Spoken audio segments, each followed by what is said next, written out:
You are listening to Tomorrow's Legends with Havoc and Shadowcat.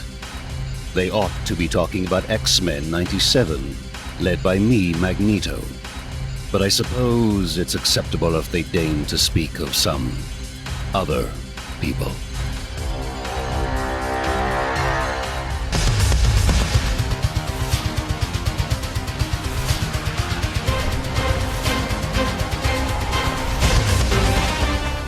"30 years ago, one of the greatest animated series of all time went off the air. But now it's returning to our screens, and the mutants will rise again. X-Men 97 continues the story of Wolverine, Rogue, Storm, Cyclops, Jean Grey, and more as they try to move forward from the loss of their leader, Professor Charles Xavier. Join Havoc and Shadowcat on this new adventure as they bring you the stories of X-Men 97. This is Tomorrow's Legends.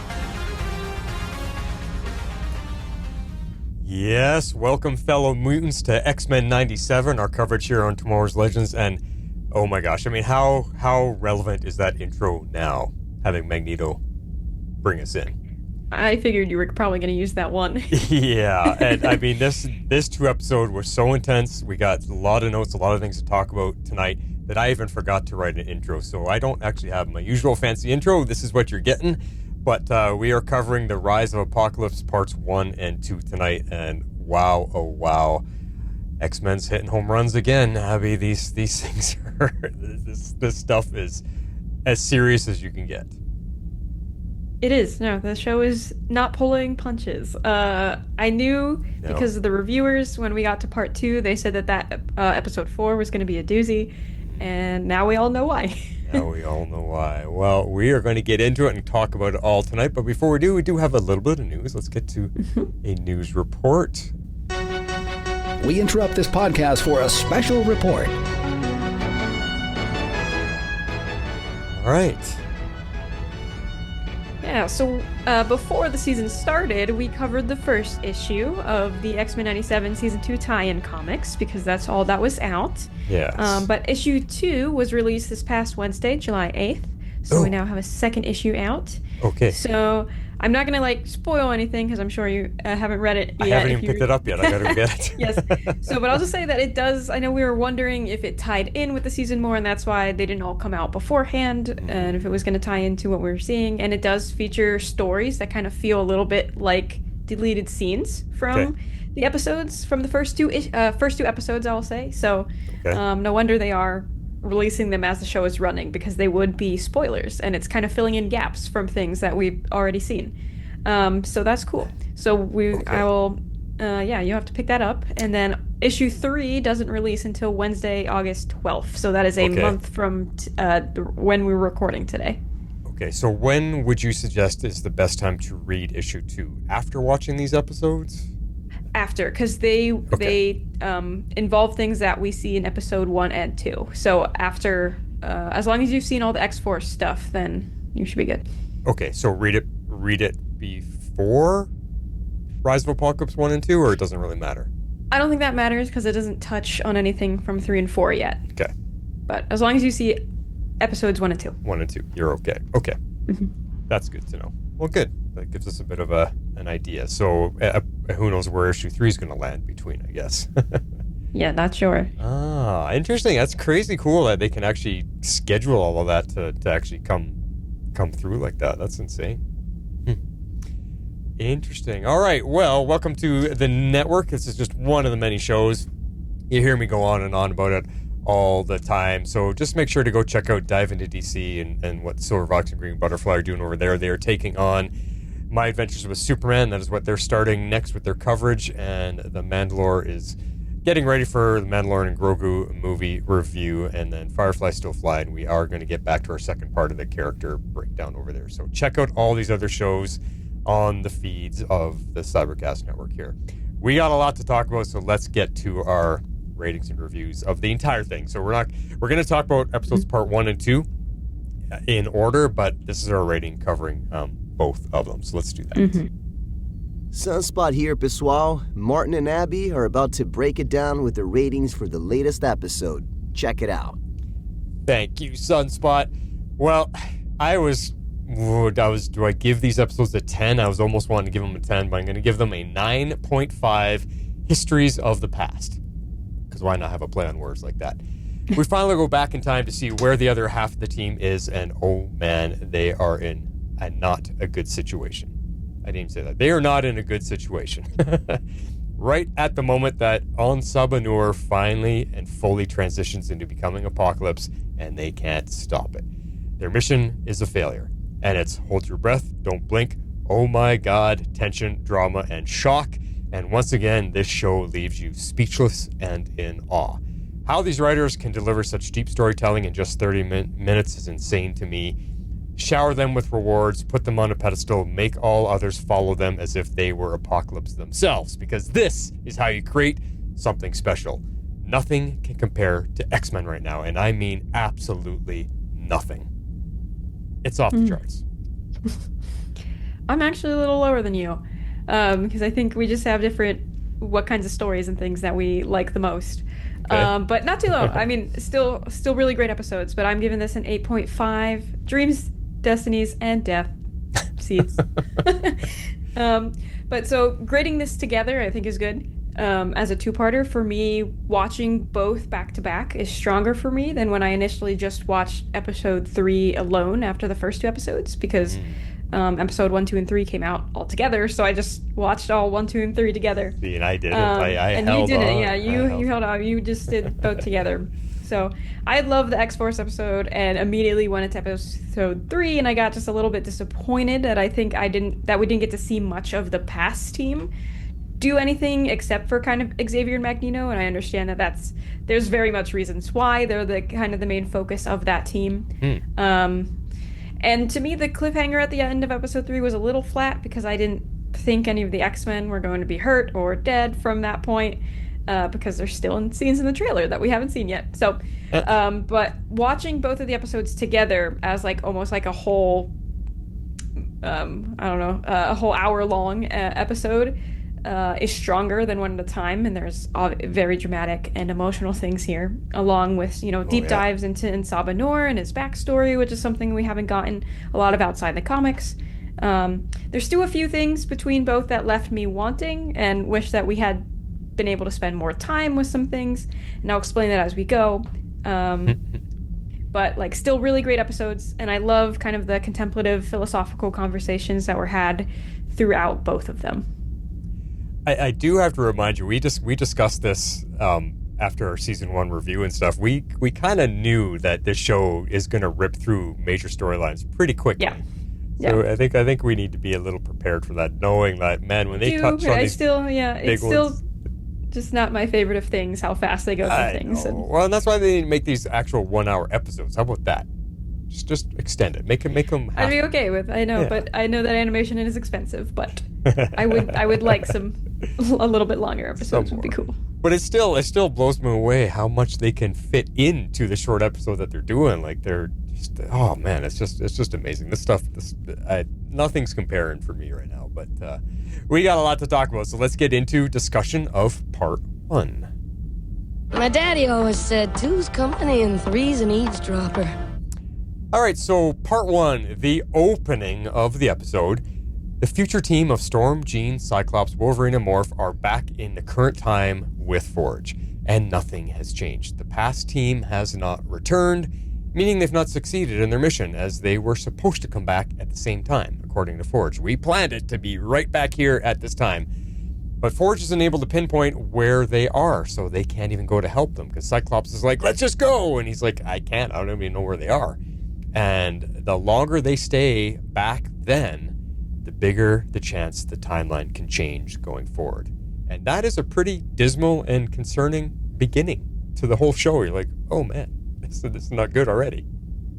It is, yeah. Well, I mean, I figured at one of the 2 timelines, something was going to go wrong. Yeah, I mean, because the future timeline got solved pretty quickly, right? 1 episode and they were already back. So this was where all the stuff is happening. Past.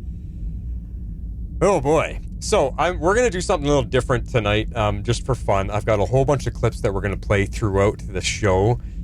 just because there's so much happening, and we're going to be talking about it a lot. And I think playing the clip either before or after our discussion points is just going to really sink in the heaviness of what it is we're talking about. So we're going to kick it off right away with the past 3000 BCE. And I was going to ask you, what's BCE? What's the E stand for?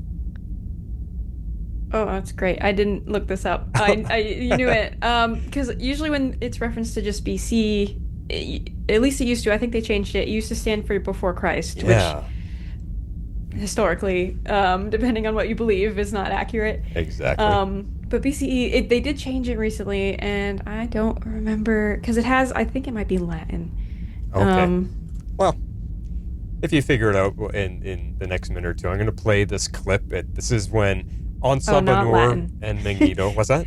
It not Latin. I don't know why I thought it was fancier. I think the AD might be Latin, but it stands for before Common Era. Oh. So it just takes a little bit more of the religious aspect out of the timekeeping. Yes. Okay. Before Common Era. Interesting. Well, this clip is Onsabanur and Magneto on the cliff overlooking the city. I'm going to play the clip and then we'll discuss what I wanted to talk about. So here it is. It comes as a heavy burden to be the first of your kind. I may have abilities, but they do not change the fact that people like me are only privileged to dream of survival. That is a story told by oppressors who need for you to fear them, when in truth, it is they who fear you and what you could become. And what is that? With my guidance, a god among insects. You speak of power. To a man born a slave? A conquest of a cruel pharaoh from a foreign land? Yes, but it is only through struggle that one comes to understand the true value of power.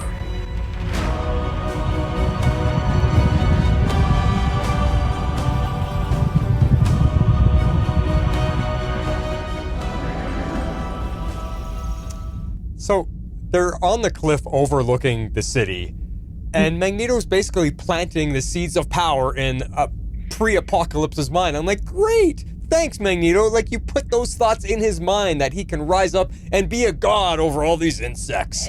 I mean, we almost could blame Magneto for kicking off everything that happens. A bit, yeah. I mean, there's the timey-wimey aspects of it all is like what came first, who did what. Oh but my god. I know, but like even before knowing kind of what his plan was here, like he starts the speech telling him that Nur can be a god. It's like, great. Okay, there's still some of the old Magneto in there. Oh my gosh. Telling you these things. But yeah, I think all of us are like, because we know as the audience, like, why they got sent back. Like, Mother Skani sent them for a reason. They don't know that. But still, Magneto's like, well, I'm gonna try.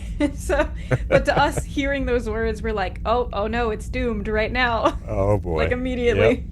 Yep, you planted that seed. But there's an interesting, I mean, multiple interesting lines, but the one that I want to pull out that that he says, that he starts with a quote after Onsabanur says that people like him can only dream of survival. Then Magneto says that is a lie told by oppressors who need for you to fear them, when it is in truth that they who fear you and what you could become, which I do think is an interesting thing to note, seeing as where the second episode goes, the part 2 goes, and Nur basically coming to the conclusion that the X-Men are his oppressors because they fear who he becomes. So I think it was a little bit of Magneto kind of showing his hand a little bit there subtly. Kind of came full circle on him there, yeah. Yeah. Oh, yeah. man. Oh, I know. Just, Well, we'll talk more about Magneto and Xavier and their thoughts of like grandeur themselves. We'll come around to that. I want to talk about Ramatut, the pharaoh here. He sees the Sandstormers approaching the city because he's standing in one of his temples. He sees the smoke in the clouds and all the horses coming, and they're being led by Onsabanur. So he orders General Logos to prepare the city for battle, as he doesn't want to be challenged for the temple or the power that he is seeking himself. So what's going on here, though? Because this is ancient Egypt, yet he has future technology surrounding him. He has holographic visuals that we see as he's playing around, almost Tom Cruise in, what was that, that movie? The one where he's able to predict the future before things actually happen. Anyway, very, very similar, where he's dragging like this floating screen in the sky. He's dragging stuff around, showing maps and holographic visuals of all this different stuff. And he's got robots patrolling the city, as well as guarding the slaves with these electricity lightsaber-like whips. What the heck? We're in ancient Egypt. Where's all this tech coming from? Well, yeah, as we learn throughout these 2 episodes, Rama-Tut isn't from this time, and he did bring that technology with him so that he could become, he could conquer this time period and become the ruler. Right. But he still is looking for that greater source of power, one that's even beyond what he has right now. So as we see in that 2nd episode, he brought all that tech. He brought that tech with him so he could basically become the ruler of this time period in this era. Jeez. Not cool, not fun, and not fair, Rama-Tut. Time travelers, come on. Yeah. There's a scene where we see the slaves raising statues of Rama-Tut. Like, there's a whole row of them. But if you look closely, there's one laying on the ground that's all broken, and its head's off, and that you see a bunch of slaves dragging all the parts away, and it looks like King Tut. Yeah, it does look like it's supposed to be King Tut, because like that's very much like the headdress style and with the 2 ankhs crossed. That's kind of what the famous statues in the sarcophagus of King Tut looks like. Right. But if that is, like, we're a bit early, because King Tut didn't live until around like 1340 BCE, which pre-AD, the time it counts down to 0, and then we start going forward. Yeah. Because we're in 3000 BCE right now. So we're almost like 1,500 years before King Tut's time, but, whatever. Doesn't matter. Well, I mean, unless there was other pharaohs that maybe had a statue. There's plenty. There's a lot of other pharaohs. I think they just use maybe the very, like, iconic imagery of what we usually know is what kind of King Tut has. Like. It was cool. I mean, it's cool to see. Like, it is cool. I just... if it's specifically supposed to be King Tut. Yeah. That's a little anachronistic, but the fact that they're knocking King Tut down and they're like, I'm raising my own statues. Like, it's... again, timey-wimey, I love playing with history, and that's what Legends was all about. Like, if you go back in time and mess something up, what's going to change in the future? Well, this could be a big event right here. So, crazy. All right, well, I got our second clip. I'm going to play it right now, and then we'll talk about it. Halt the work and prepare for battle. Sabanur rides with his army of sandstormers. They will try to sway you with their cries of freedom. But remember, who holds your chains? Your one true ruler, your pharaoh, Rama-Tut. So that's General Logos, and he's not a very inspiring fellow. Like, he's telling the slaves to prepare for battle, but don't listen to the attackers' promises of freedom and safety. Because remember, who holds your chains? Like, we're gonna... Yeah. I'm like, you really want them to fight for you when you're telling them to... I just thought it was kind of funny. Like, it is. Very inspiring. I mean, he's a slave driver, so I guess he's not necessarily trying to inspire. Just be like, please stay on our side, because remember, we're the ones that can still hurt you, too. He just also doesn't want the slaves to turn on him and join the enemy. True. So he's like... remember, we have all the future tech that hurts you. And I bet you half of it works and maybe half doesn't. We never really see, but I bet you if Sabanur is basically like, join me, I'm going to free you, I bet you a lot of them would screw that technology. Oh, yeah. I'm leaving. Yeah. So yeah, very much so. And then we're gonna get to this scene of Magneto and Xavier they're overwatching the march into the city, and they're arguing over what is happening. And this is a pretty big moment to me, so I'm gonna play a clip from that too. This was almost gonna be my favorite scene, but man, there's a lot that's going on in this whole episode. Yeah. Quite the view, isn't it, Charles? We are trapped 5,000 years before our time. And you risked our fates on a mutant who cannot be trusted. Your student said the same of me when you left me your school. The Pharaoh's technology is clearly from the future, perhaps even from a time beyond ours. It could help us return home, if we trust Sabanur. His name is Apocalypse, bringer of chaos, lord of destruction, the X-Men's most diabolical foe, an immortal madman known for crushing his enemies, not capturing them. Not in this era. Not today. Here he is still the first mutant. Magnus, Noor does not know who we really are, or when we are from. And yet, he trusts me. Can you not do the same, after everything we've been through? Yeah, so they're up there, and Magneto believes that he can reach Ansaba Noor before he turns bad and help him free his people by gaining his trust and possibly steering him down a different path. But Xavier doesn't believe it can happen. This is Apocalypse, and he can never be trusted. And they're trying to work together, but they're on opposite ends of what they think can be done here. And I'm just listening to that argument. I'm wondering, man, whose side would you take at this moment? Because what is the right path to take? I mean, Magneto does have a good idea. Try to change the path that Ansaba Noor takes, because it would alter the future completely if they could succeed in doing that. But Xavier could also be right that maybe this is one part of the past that can't be changed. It's inevitable where all of this leads. And we've talked about fixed points in time. And I know they don't really bring that up in X-Men, but this could be one of those ideas where they can't fix this ever. Yeah, I mean, they brought it up with Genosha as being a fixed point, but they haven't, like, brought up if, like, something like Apocalypse becoming Apocalypse is a fixed point or anything. But, I mean, I think that's the eternal question of time travel stories. Is, like, are you actually changing things, or are you setting them on the path that you were trying to change originally? A lot of that stuff, like, can you actually change things, or will time just correct itself no matter what, kind of a deal?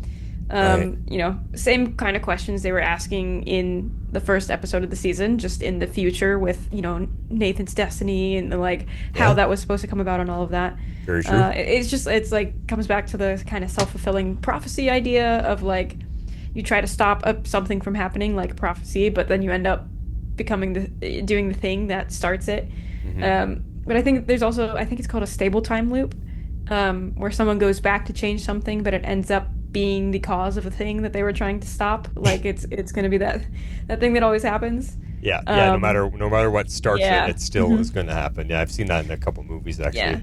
Yeah, and we've seen within this version of X-Men, so like the specific, like the animated timeline, that things can change though. So it's because it's happened in the original animated series, because there's been multiple episodes where Bishop goes back and tries to change something, and then he comes back to his future and there's no recollection of what Bishop was talking about because things did change, and he comes back to a completely different future and all of that kind of stuff. And he's saying that he tracked them because of deviations in the time stream. So as far as they know, time can be changed. Maybe it's just like smaller ripples and maybe not just like huge waves kind of a deal. Even though throughout these two episodes this question is asked a lot and potentially contested, because they're like, we were always the people that made Apocalypse become Apocalypse, but like all of that kind of stuff. But I think here, like I said earlier, like as audience members, we know that they got sent here by Mother Ascani to try to stop Apocalypse from rising to power. So Magneto does have to answer your original question, I think Magneto does have a good idea in seeing that he has not yet become Apocalypse. He's still Ansaba Noor. So that they know that he might be able to still go on a different path here. Much as Xavier and the X-Men have been able to set Magneto on a different path at times, like we see him now. He's not the Magneto that we originally knew. True, yeah. So it's very, I think, interesting to see that right now in this conversation they're almost flipped on each other's kind of philosophies, that Magneto is kind of the one trying to lead Ansaba Noor to see a different future, to see a different way of doing things, and Xavier right now is just like, he won't even call him Ansaba Noor. He's just like, that is Apocalypse. Like, he cannot be stopped. He cannot be changed. We gotta, like, take care of things right now. So it's kind of an interesting flip of the two of them right here. That is such a good point. I actually didn't even think of it that way. Yeah, it's because Magneto has been essentially changed to be more on the X-Men side of things in the way Xavier sees things. And he's trying to argue that point now. He's like, look you did it to me.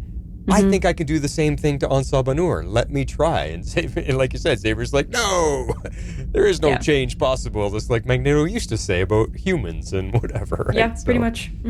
Excellent point there. Yeah, that's funny. They're also discussing that the Pharaoh must have tech from the future, but they aren't sure how. And I'm asking the question, do we know how? But we do find out eventually. But I kind of write the notes as I'm watching them. As you're going, At this point, do we know? how he has tech from the future, we don't really know at this point. It hasn't been. I mean, yeah, not at this point if you haven't watched the rest of the episodes. Yeah. Okay. So it's kind of interesting. Now, I think I heard it in the clip. I was going to ask, did they tell on Sobanur that they're mutants from the future? Is that why he trusts Magneto and listens to his advice, or did he just explain that they're mutants as well from another part of the world? And I think as the story comes out, we kind of find out that they never did tell him at this point yet. Yeah, at this point, he does not know they're from the future, from another time, but he does know that they're mutants, fellow mutants. So to help him feel we see that alone. later. Yeah, we see that later in the episode when they find the tech, and he's like, "What are you doing? Where are you from?" Yeah, kind of element. So he does not know that. Right, but I believe that's probably why Magneto's able to get him to trust him so well, because finally he feels like, I'm not alone. I thought I was the only one like this. And now these other mutants have come, and they're travelers, they think they said. So. Right, yeah, because he's always referred to as the first mutant. So as far as he was aware, he was the only one that was different in this sense. Yeah, so that's good. So that's how they gain the trust. And I think I have a question later on, but it's coming up right in this point here. Magneto thinks that they can use all the future tech to build a time machine to get them back home again. At least that's his plan. They want to have them attack the city and win, like allow Onsobanur to attack the city, win, take over the city, and then it gives them access to all the tech so they can start working on this time machine. So there's like ulterior motives to what Magneto is trying to get Onsobanur to do. Yes, which we see, bites them. Goes horribly wrong. And then at the end of the episode. We'll get to that part, exactly. So it has been about 6 months for them in the past as well, because it would have taken time for Magneto to gain his trust and to help him lead his people, because he states, Onsobanur says, as they're riding along horseback there, he says, until you arrived, my people saw me as a monster, but with your help and your guidance, I now am the leader of my people. And he's kind of thanking him, so... Yeah, so it's been about that 6-month mark again for them as well. So they've been here for months, a couple months. A long time. Like in this part of history, it's not a good place to be for that long. Like it makes you wonder how they're surviving themselves. Like they're living in the shadows and the tunnels of the pyramids. Like, oof. Not good. Well, all right. Well, we're kind of on to our next sound clip, and this is Onsobanur, the new leader of his people, and this is when he's about to attack. And there's a kind of interesting clip here I wanted to include. We were born slaves, shackled before we could walk, beaten before we could fight. But men like us shall kneel no longer. We will survive, for we belong to the future. And the future belongs to the strong. Survival of the fittest! Survival of the fittest! Survival of the fittest! Survival of the fittest! Survival of the fittest! Survival of the fittest! Survival of the fittest!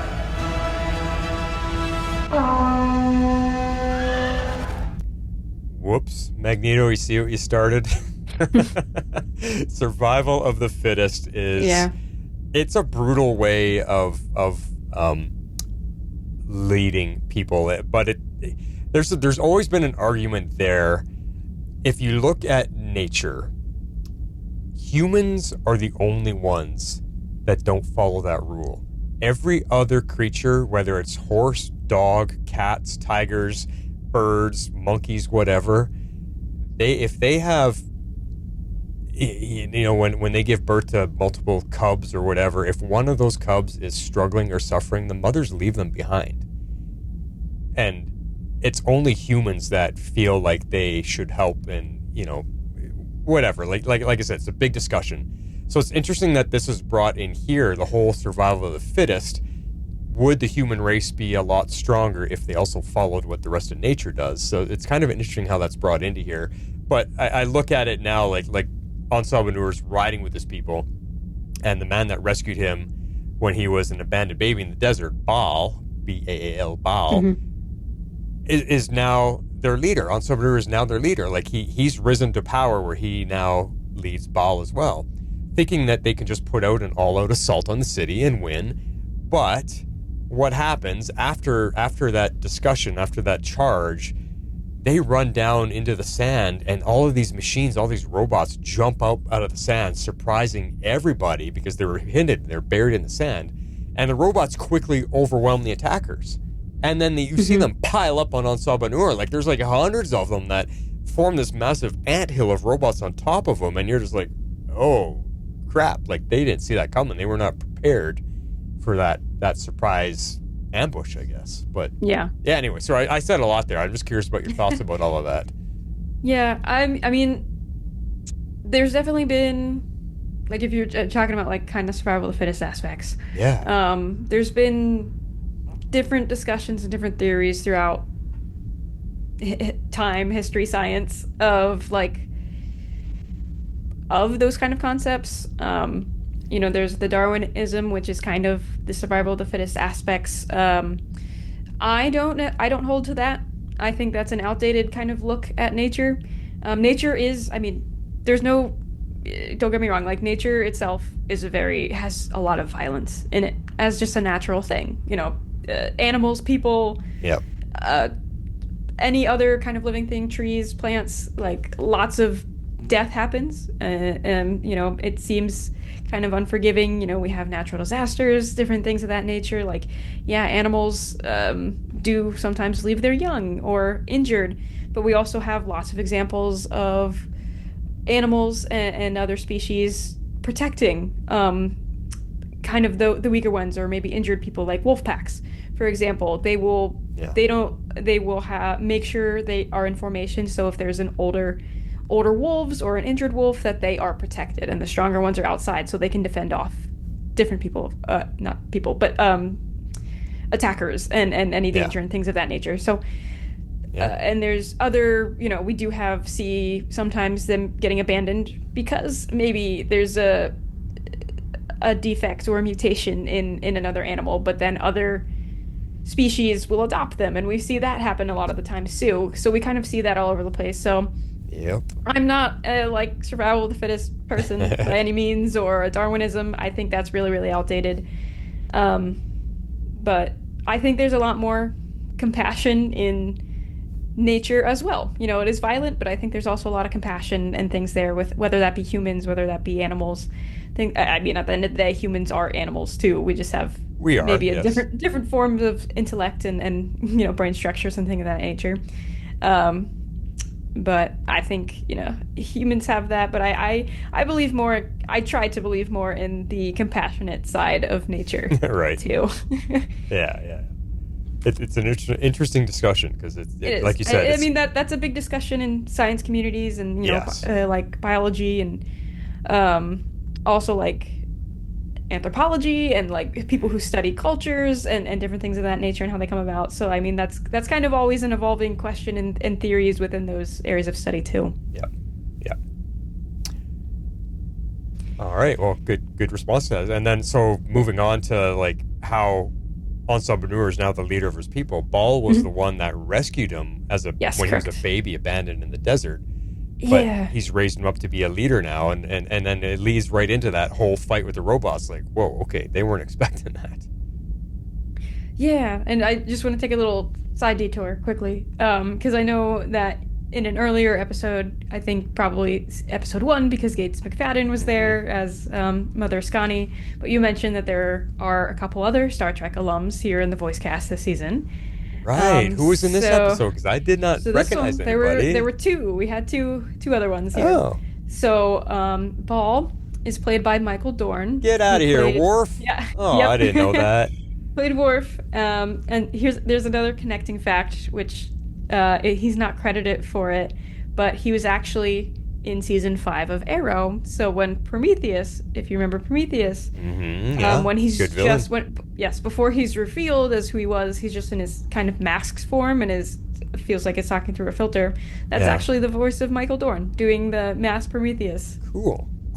His voice, it's not as deep as it usually is, or as it was as Worf. I didn't pick up on that being him. Huh. Yeah. Cool. And then also just a bit of background for people who might not be super familiar with the Sandstormers, because they are from the comics. Okay. This is the group that Ensabanur is a part of, that we see, and that Ball is a leader with. So they were introduced in the Rise of Apocalypse series, written in the late 90s. So I think that's where these episode titles get their name. Yeah. Because that is the series that kind of delves into the background on Ensabanur, how he grew up, like how he became Apocalypse, all of that. So they're pulling a lot from that series. Right. I believe it came out in 1996 or 97, somewhere in there. So it was literally right toward the end of the original animated series. So because they didn't have all of that information yet when they were doing Apocalypse in the original animated series. We didn't know his background or anything of that nature yet. This is the group that raises a young Apocalypse.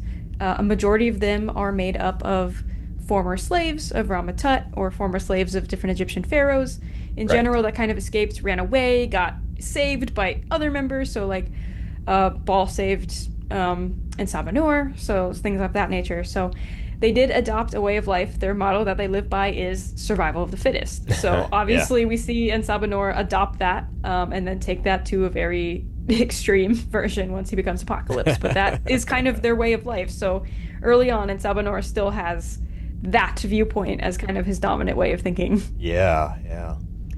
So the whole attack by the robots, like that, that surprised him, and he got overwhelmed very quickly. And when they piled up on him, you kind of wondered what's going to happen here. Like, and what ends up going on is, like we've seen with so many mutants, and even with other abilities, even when I think in the Tomorrow People that we covered on the show, it happened too. It takes a moment of extreme stress to bring out their full capabilities. And that's what happens here with Ensabanur. We see his eyes begin to glow red. We see him get angry and explode with energy, destroying. It's like a small nuke that happens. He destroys all of the robots, and he blows down the massive towering doors to the city. They just get blown into the city. And you're just going, holy cow, okay, he didn't have that type of power yet. Like, he still was kind of discovering what he can do, and that amount of stress brought that out of him. And it got to me think, like, what powers does he have this early on in his story before all the power-ups that he gets when he becomes Apocalypse? There's a difference to what he had as the first mutant to what he becomes, right? So besides he has his physical mutations, he has the gray skin and the blue markings and stuff on him. So his original mutant power is that he has complete molecular control over his body. So he can control every molecule of his body. So he can give himself like the strength and durability basically as much as he wants or needs. Hence the elephant in the next scene. And also like what you just saw, him blowing all of the robots off of him and the doors open. He can heal wounds if he chooses to, because he can control those moleculars and can just kind of heal himself up. Wow. He can give himself basically peak physical abilities, so like max stamina, endurance, agility, things of that nature. So he's already pretty powerful. So his original mutation is control over his molecular structure, basically. Yes. Yep. That could really lead to almost anything. Pretty much. Which pretty much like once he gets powered up, I mean, I think it kind of helps because the tech can kind of just bond with that, and then he can basically do anything. Yeah, because he turns his arm into drills, into cannons. Like, he does a lot of stuff. Yeah, because it's just that to like 1,000%. Yeah, interesting. I mean, it's fascinating. It's a cool power and a cool power set to derive a villain from. That's really cool. And like you kind of led into there, it's pretty impressive what he can do this early on. I mean, the robots, he busts into the city, and the robots try to hit them with their electricity whips, and he just catches them all and yanks on them and sends all the robots flying. He just flings them aside. Then they start shooting lasers at him with some type of cannon, like futuristic cannons, obviously, and they just glance off of him. And one even hits him in the face, and he barely flinches. It kind of hits him in the side of the cheek, and he's just like a mosquito landing on his face kind of thing. And then, like you said, the elephant comes stomping forward, and he grabs the elephant by its tusk and starts swinging it around like a baseball bat, and then he starts going into this whirlwind. And this is no regular elephant. This is like a massive, massive overgrown elephant, some alien elephant. I have no idea. And he tosses the elephant into the city's barricades and smashes. And at the beginning, I'm like, poor elephant, like poor thing. Poor elephant. It wasn't its fault. Poor elephant. He's just, doing his owner's bidding. But oh my God, that is some impressive stuff that he's doing right off the bat. Yeah, for sure. I mean, they're already showing you like he's not someone to mess with even before all the other stuff. Even before he becomes Apocalypse. Yeah, this is on Sabanur. Watch out. And he's strong already. Like it's crazy to me that the first mutant has this much power. And I want to bring this point up here. You'd think being the first, it would be fairly subtle. And as they evolve over the centuries, the mutant gene would get stronger. Like you kind of thought it's like the beginning of a disease, or the beginning of a mutation. He's the first mutant. So you would think there'd be this subtlety to what has changed him from being a regular human to this mutation. And like I said, it would evolve over centuries of time through generations of mutants, procreating, that the mutant gene would get stronger and stronger. Or my other side of my theory is that being the first, maybe he's the most pure and true mutant gene. And over time, as they evolve and procreate, maybe the mutant gene dissipates and it gets thinned out through generations. So I was kind of looking at it from both sides. Why is he this strong already? And those are the two different perspectives I came up with. I'd say like as much as certain comic writers have tried to have stories kind of explaining like where the X gene comes from or originates or why, like necessarily did mutations start to happen. It's not really like necessarily anything that gets clearly answered or is like a central point throughout a lot of the stories. I mean, there's tons of stories about necessarily like the genetic experimentation, talks of evolution and things of that nature. Yeah. The point has more or less always been that like mutants exist and have always existed to an extent. As we see, we're 5,000 years from 1990s right now. But before then, it started out that having an X gene or mutation was like far more rare, obviously. And Sabanur thinks he's the only one. Spoiler, there's a couple more in his time period right now. But and as time progressed, it was becoming like more common with more mutants being born and that genetic markers being passed down more readily and things of that nature. But for the most part, like what mutation you get tends to be it feels more essentially random of like what power set or what maybe it's like I said before, a majority of mutations are just kind of physical. You don't actually have like really a lot of powers or anything. The ones that we see like the X-Men or the villains that have all the big powers are kind of more like 10% of the mutant population, more or less. And also they kind of be whatever a writer wanted a power set to be. So the creator, yes, kind of what the creators want, which is fine. But also there's a whole other history involving Apocalypse and kind of mutantdom that is in the modern comics that would take a very long time to explain, so I'm not going to. Also, no spoilers. But he is considered the first of a kind of a second generation of mutants, is what I'll say. That's leading. Okay. Yeah, it is leading. But if people are curious about that particular history and kind of want to know more, I would say that you should read the Krakoan era of comics and specifically look up things that regard a place called Arakko. It's pretty cool. I've never heard of it. Yeah. It's cool. Okay. It's in the Krakoan era, so that started like 2019, ran through about 2023. Okay. But they're pretty cool. They're pretty cool. If anyone's interested in kind of more further history there and a modern twist on some old stories. Okay. So, okay. Yeah. Interesting. Also, we'll get to it more in the second episode, or part 2. But he also belongs to a subset of mutants that are called externals. So I brought this up very briefly before. So we'll put in that just the name external, and we'll come back to it because there's more to that discussion. Externals, right? Yeah. External, yes, not everything internal. Has an X. Yep, external. All right. Cool. So yeah, but before we get back, I think to the rest of the team in the scene after the battle, after they win, we do see that Magneto goes to hover over the end of the battle. Oh, right, yeah. And so he's and Sabanur is like on top of Logos. He's pretty much defeated at this point, but he looks up, and Magneto is up above him, and Sabanur decides to take Logos prisoner instead of kill him, which is what Ball is telling him to do. Ball was yelling, "Take off his head," or something like that. Yep. Which is one of the things that, Magneto and Xavier were just arguing about, that Apocalypse isn't the kind of enemy that takes prisoners, but he just destroys them. So for a beat here, we were like, oh, is what Magneto doing actually working? Is Sabanur actually going on a different path here? It happens a couple times in this episode, actually, where Magneto does, like, just his presence being there on Sabanur is like, okay, I'll think twice about this and give your way a try. Pretty much. Yeah. Yeah. Interesting. Cool. Okay, cool. Well, the team, let's catch up to our team. So this is all in the beginning, just like you said, Xavier, Magneto, and Sabanur, and we finally get to see where everybody is. So Beast is trying to build the time machine with all the spare robot parts. That was the mission, or that was Magneto's plan. But he can't get enough power to make it work, and the whole thing blows up, and parts everywhere. And Beast is getting frustrated. And Xavier's like, just calm down, Beast. This doesn't help anybody.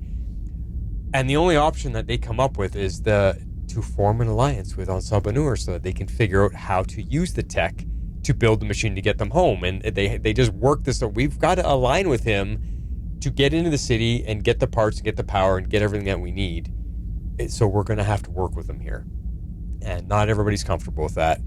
And as Nightcrawler says, he's like, talk about faith. Like, what a twisted scenario that they're in. They have to team up with their most merciless foe, which is what Nightcrawler says, just to save themselves, but also kind of save him in a sense and allow him, like we see where this episode goes, working with him and helping him kind of helps him get to his end game, which is evolving.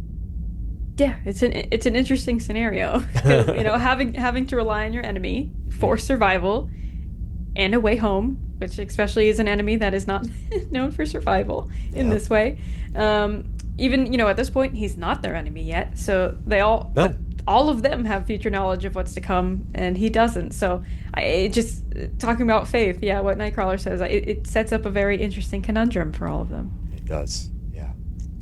I mean, they really don't have a lot of options here. No choice. Yeah. Yeah, and so after that, we get to a scene of they're all kind of sitting around a round table here.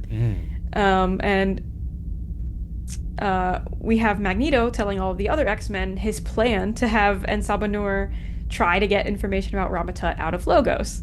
And then Sabanur and Ball show up to this. So we do see, like, they know this whole group. They've been talking to him this whole time.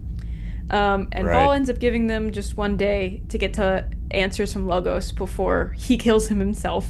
So we have that in that timeline. I think we have that coming up in favorite scenes. We actually. do. It's mine. Yeah. Yeah, but it's a crazy scene for sure. Yeah, I think it's interesting that during that scene, Rogue wants Xavier to just pull that info out of Logos's head at that point, but Xavier doesn't say no, that's wrong. He just goes initially because he thinks that using his power on him risks altering the past too much at this point. Yes. Yeah. I mean, they're all frustrated and they're all starting to panic about getting back home. They know the longer they're there, the more trouble they could cause. So they got to get out. Yeah. Yeah. So. And yeah, but this is one of the scenes why it's kind of my favorite. I don't know. We'll hear it later, but it sets up a lot of the cool philosophical stuff that continues throughout all the episodes. Because we see Nur talk about like how he doesn't just want to conquer the world, like he says he can save it.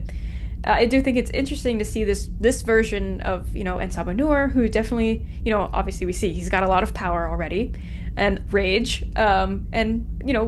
We know he has trauma that is fueling him too at this point.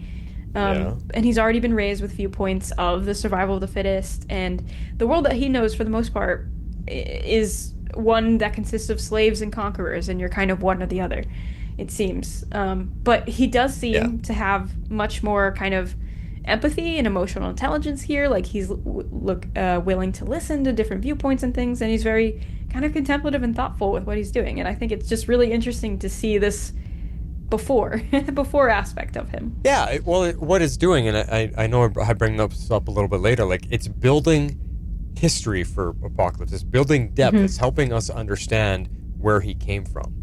and that maybe he wasn't always the vile villain that we know him to be. Like, it's really given him a lot of story to kind of grab onto and understand and learn about his tragic past, because, oh my gosh, Apocalypse comes from a tragic past. Like, his mom abandoned him in the desert as a baby. Like, what mom can do that? And that, it just goes from there. So he's had nothing but trauma his whole life, and yeah, of course he's going to have a lot of resentment and anger built up, and want revenge and want to, rise up to power if he can, because he's been a slave, and we'll talk about a lot of that coming up. But it leads into Magneto and Xavier discussing, and this is going to be my favorite scene coming up, but they're discussing what changing the past could do to mutant kind's future. Magneto thinks if he can get Apocalypse to learn Xavier's ways of mutant and human coexistence, that he can lead a new future where they all work together. But Xavier is worried that it's too much of a change to the timeline, and he's still unsure of trusting Apocalypse's rage is going to be able to be controlled. He just doesn't trust that we can calm him down. Like, he's got, because Xavier reaches into him a couple times, and he's like, this man has so much rage. I don't think we can control that. Like, it's overwhelming. It's an entire lifetime of buildup. So that whole scene is just amazing. It's coming up. And my point in thinking, like, when we hear it, the thought that came to me is like that it's a huge dream that Magneto has, and Xavier's kind of trusting him in this moment. And I think that's always been Magneto's downfall.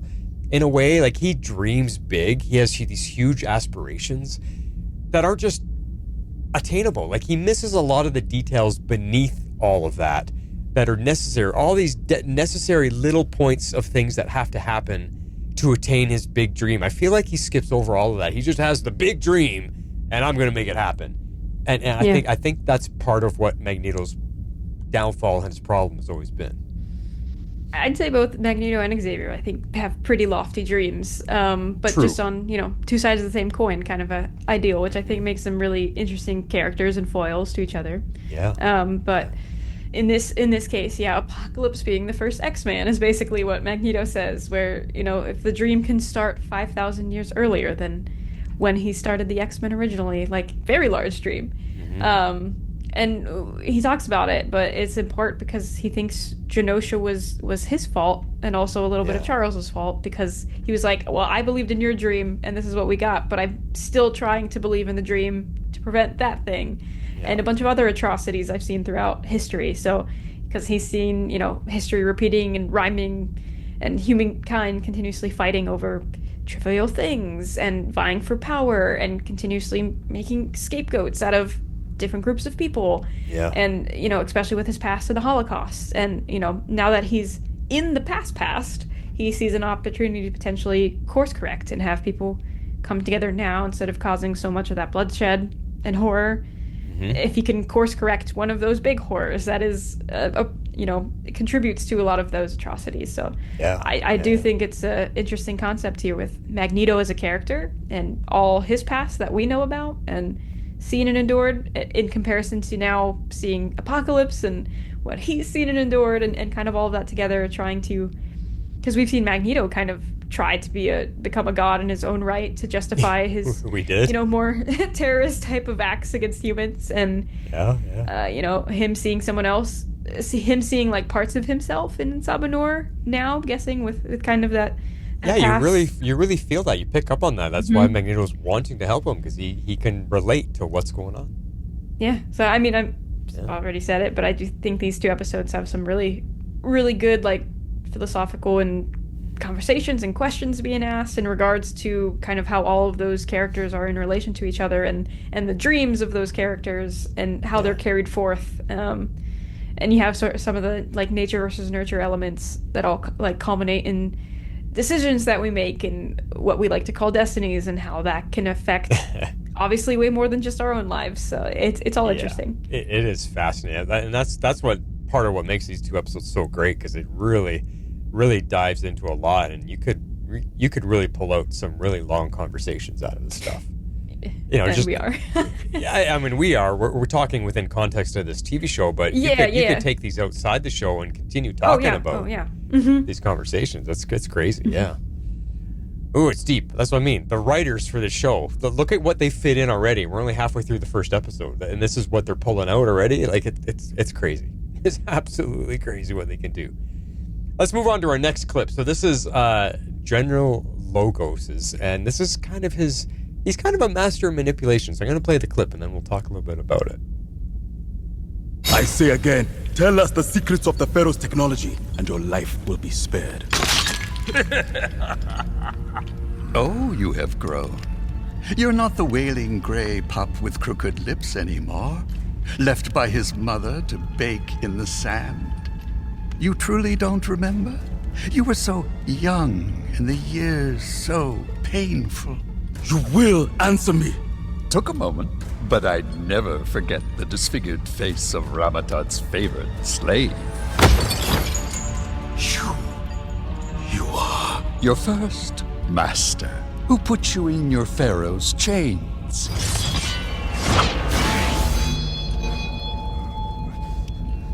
You are not your past, and Sabanur. You are our future. You want me to let this dog live? I do. I leave him to you, then. I have to say, I love the voice actor who's playing on Sabanur. Like, it's a voice you didn't expect Apocalypse to have before he became Apocalypse, and it's really interesting, and it suits the look of him and the time period and where he is. It's just they did a good job with casting that guy. Mm-hmm. Yeah. Mm-hmm. So the General Logos is the one who enslaved on Sabanur in his chains and was his first master. So I think in being his master and whipping him and beating him and putting him through all that stuff, like, he knows what buttons to push to get him to lose control, and that's what he's doing here. You know, although it doesn't take a lot to ignite his rage, it's always there under the surface, but he still knows what to say to just get him to boil up to the surface. He's pushing him to get to that point. Whether he knows what he's doing or not, he's just pushing him because he knows on Sabanur will break eventually, and then there's no turning back. So I found all of that really, really interesting, that the way he's manipulating him. And, I mean, while he's hanging upside down over the fire pit, because he's being tortured himself, he informs them that Rama-Tut has discovered another temple of divine beings from the stars that will make his current army look like children, basically, or like toys. So what's he playing at here? Like, that's similar to some of our theories here in the real world. The pyramids and such were built by aliens visiting our planet. Like, at this point in time, we don't have all the answers yet, but he's basically, because, you know, there's all those, what was that Ancient Aliens TV show? Like, they're all talking about aliens came here and they either brought the pyramids, or either their spaceships, or the aliens taught us how to build all that stuff. And it kind of ties into all of that, which I just think is fascinating. And I love that. It's they're playing off of that for sure. Comics and sci-fi love to do that. So, it's so they're fun. Definitely playing off of that with the alien stuff and also the time travel elements and like all of that. I feel like ancient Egypt is like a very big hot spot for time travel stories too, because it just kind of fits in with some of that, but also because it's like it's one of the only periods in history that like actually like lasted so long as a like empirical force. Like, if you think about as like a ancient dynasty, Egypt, pretty much, as a dynasty. Like, I mean, we have definitely like different dynasties throughout, like China and things of that nature. But Egypt, like, basically, like, they were different dynasties and they were an empire for like 3,000 years, which is like throughout other parts of history, it was like very unheard of. Most of them last maybe 200 years or so. So there's just a lot, and we don't have. I mean, we have the hieroglyphs and a lot of things, but there's still so much that we don't have records of from that time and things of that nature. So it's still a lot of speculation. So it's so fascinating. Love playing with the gaps that we don't have. Oh no, it's so cool. So Charles tries to go into his mind to get the location of this star temple, but is blocked by an unknown being or an entity claiming that everything comes to the end eventually to meet it here. And that scares Charles pretty badly, and he doesn't want to even find out where the temple is now. He's like, you know what? I think we should stay away from that. Whatever just talked to me while I was in his mind, because he goes into Logos's mind. He's like, whatever was in there, doesn't want us coming around, and I kind of feel like we should back off. Any idea what that being could be at this point in time? Because we didn't know. Like, we had no idea who was talking to him. It was a pretty ominous voice.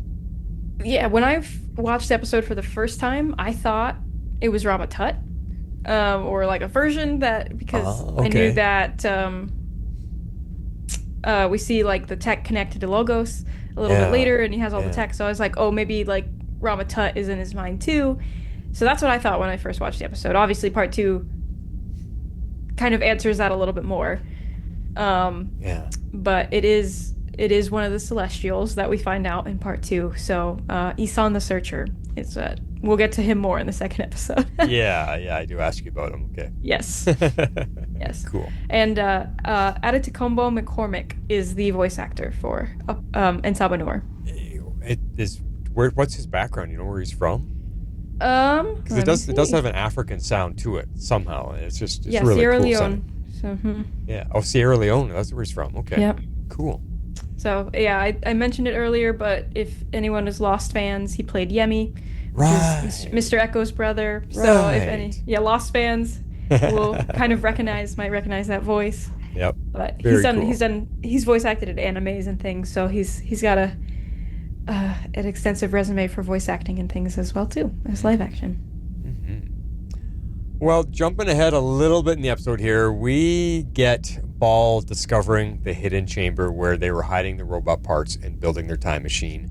And this discovery basically pushes Ensabanur over the edge, and this betrayal leads to rage. And I've got a clip for that there because it's... I call it the turn. Your treasure hunt is over, as is your treachery. Magnus, what is the meaning of this? Lift the wool from your eyes, Nur. This so-called prophet has lied to you. He hides their true intent. They hoard the very machines we seek to destroy. You are using them to build something. A weapon. For yourself. Nur, give me a chance to explain. You have deceived me. Your own. I'm sorry, Nur. Lies are weapons of the weak. Nur, please, no!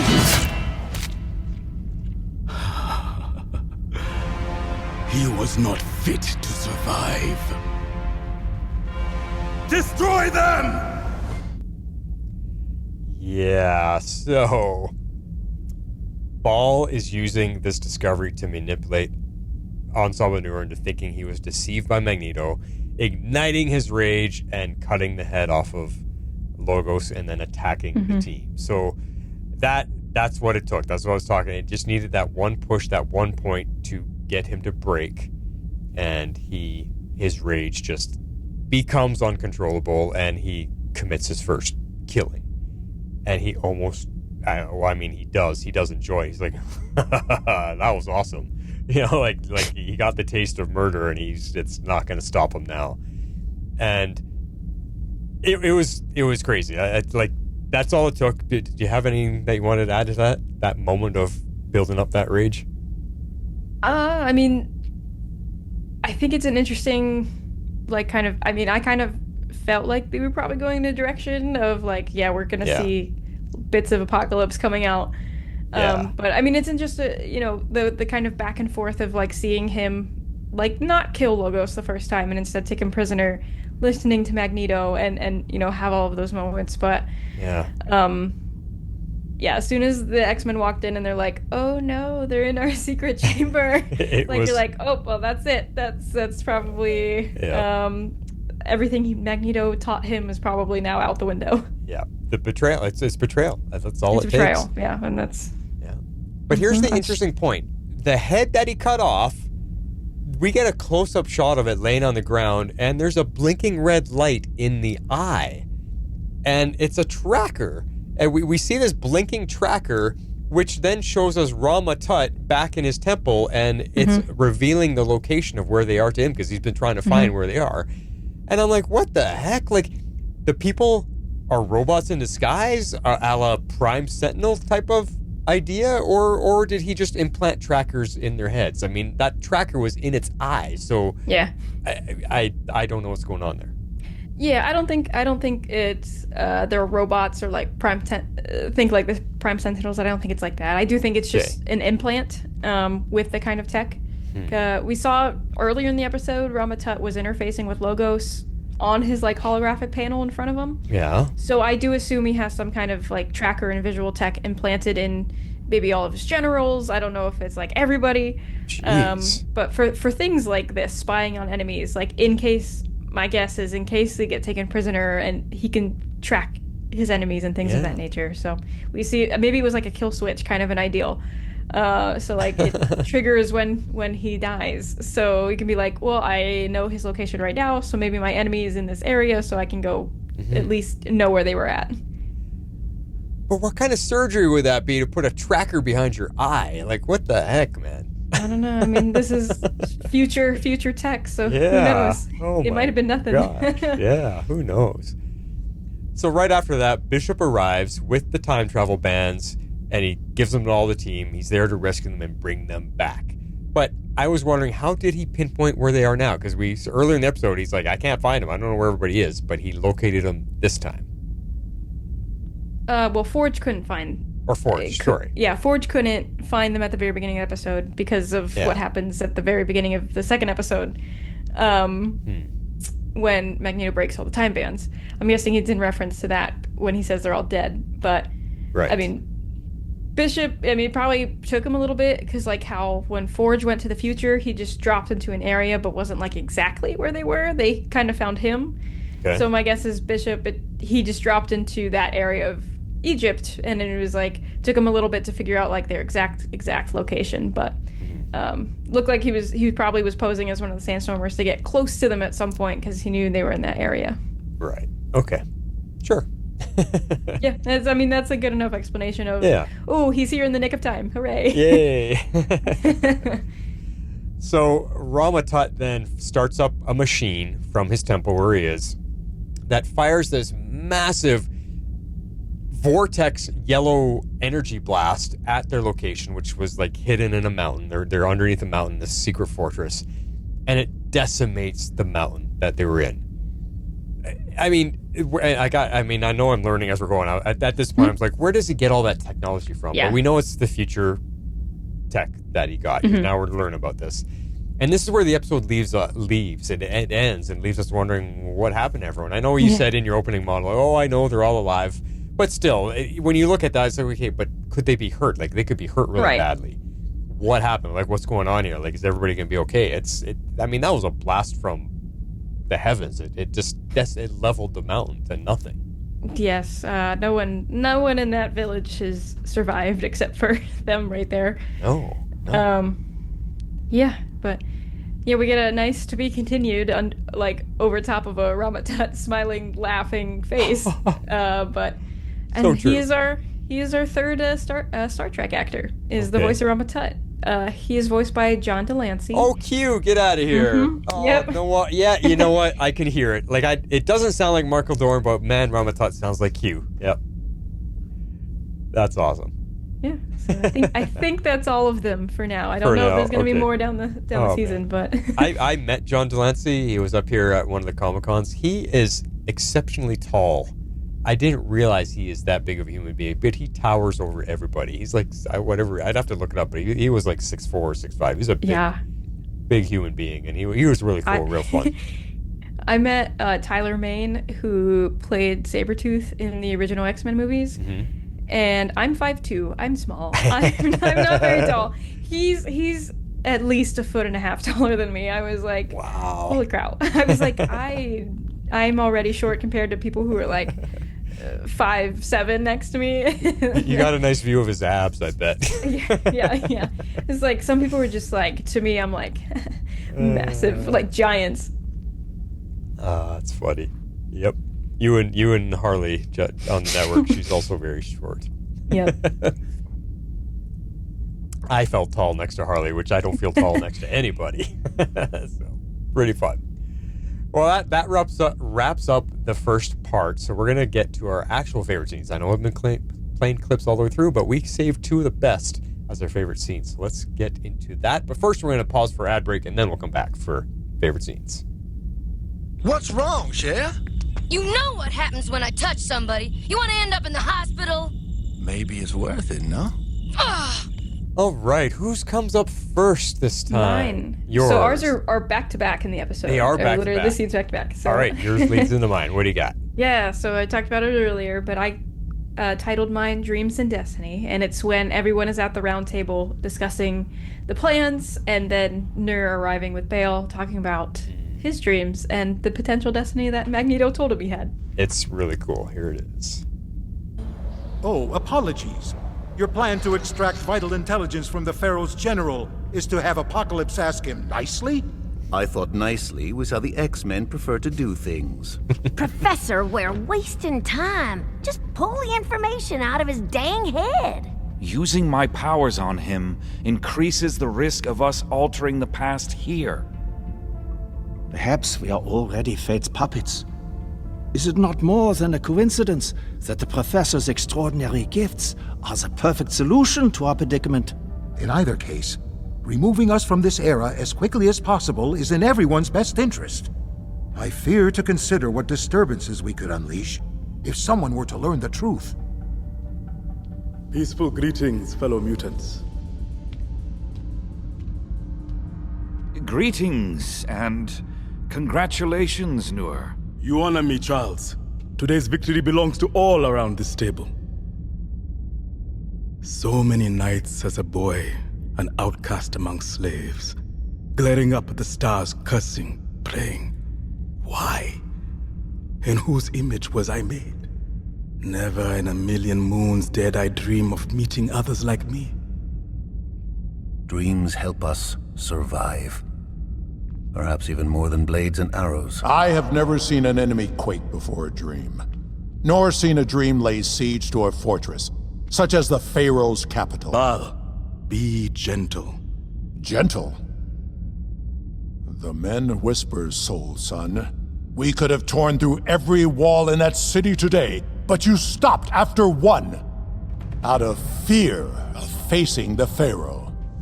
You do not yet understand his army enough to vanquish it.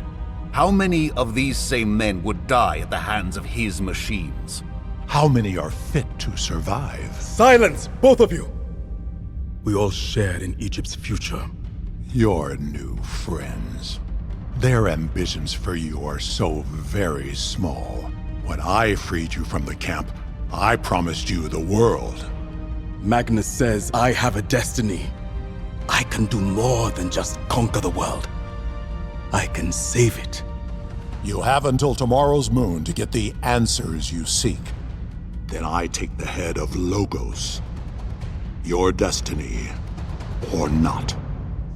Yeah, but I mean, so one, it involves the entire team, which I think is great, being able to hear all their perspectives and what's going on, and it gives us the knowledge that Apocalypse and Sabanur at this point they've all been having these meetings, it feels like, throughout a couple of months, because he's all like, hello my fellow mutants, walking in, which is kind of fun. But also it's just like, it sets up, I think, like a great thesis statement for these two episodes of Magneto's point of view, Xavier's point of view, what Nora's been learning and what he's thinking about, because he's talking about, I now have a dream. I feel like I can dream. And then Ball's like, I've never seen a dream like conquer a village or, fight a pharaoh and all of this stuff. And you can see the different viewpoints kind of like pinging back and forth for Nor in this element, because he's talking about his stuff with Magneto and that Magneto says he has a destiny.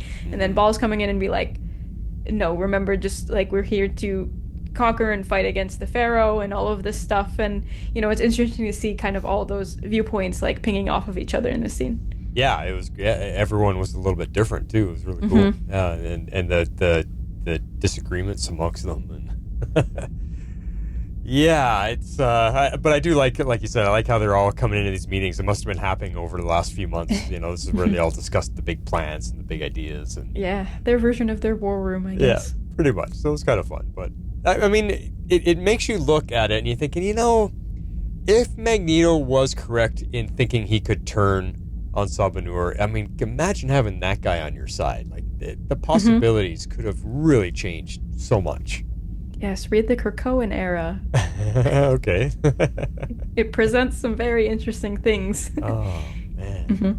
Well, like you said, that leads right into my scene, and this is Magneto and Xavier when it looks like they're up on they're on a balcony somewhere, and they're discussing the possibility of changing the path of Ansabanur before he becomes evil.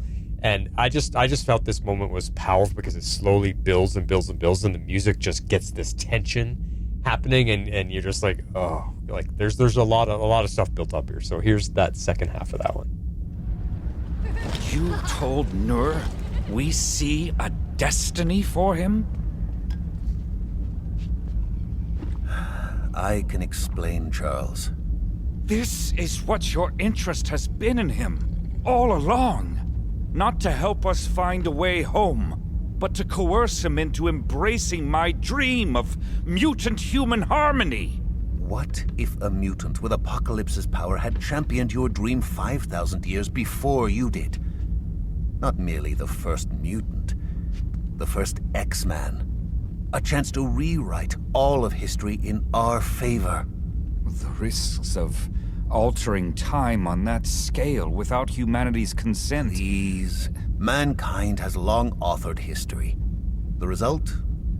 Countless volumes of trite barbarism. Every new chapter scrawled in blood. Each generation plagiarizing the prior, from these sandstormers to the cowards who sponsored Bastion's smiting of Genosha. Genosha was not your fault, Magnus. No. It was ours. I brought mutants there. Helped make it a nation. For you. My intention was to inspire. Yes, inspire me. To be like you, but I am not. No one is. Help me, Charles, and your X-Men will return to a world far beyond our wildest dreams. One where your dream has finally come true. For our sake, and the world's, I do hope it's possible for Nur's rage to be contained. Oh, man.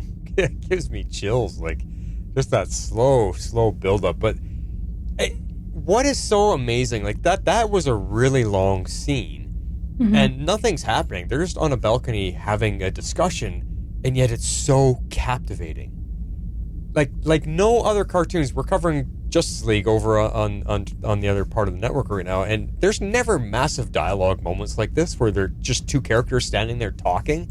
There's always have to be something happening, something silly, something fun, something action-packed.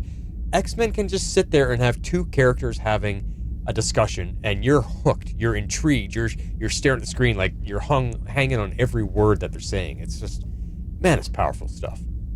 Yeah, and I like things that can balance, action and plot moving, which this is plot moving, but it's also story moving in the dialogue. So I really like things that can balance having these slower, more like very character focused kind of dialogue scenes like this, because we're not only getting plot and story elements, but we're seeing the two of them and their relationship and their growth. We're seeing Magneto talking about living Xavier's dream and things of that nature. Yeah. Mixed with then sequences that are all of the stuff they're talking about put into action as well.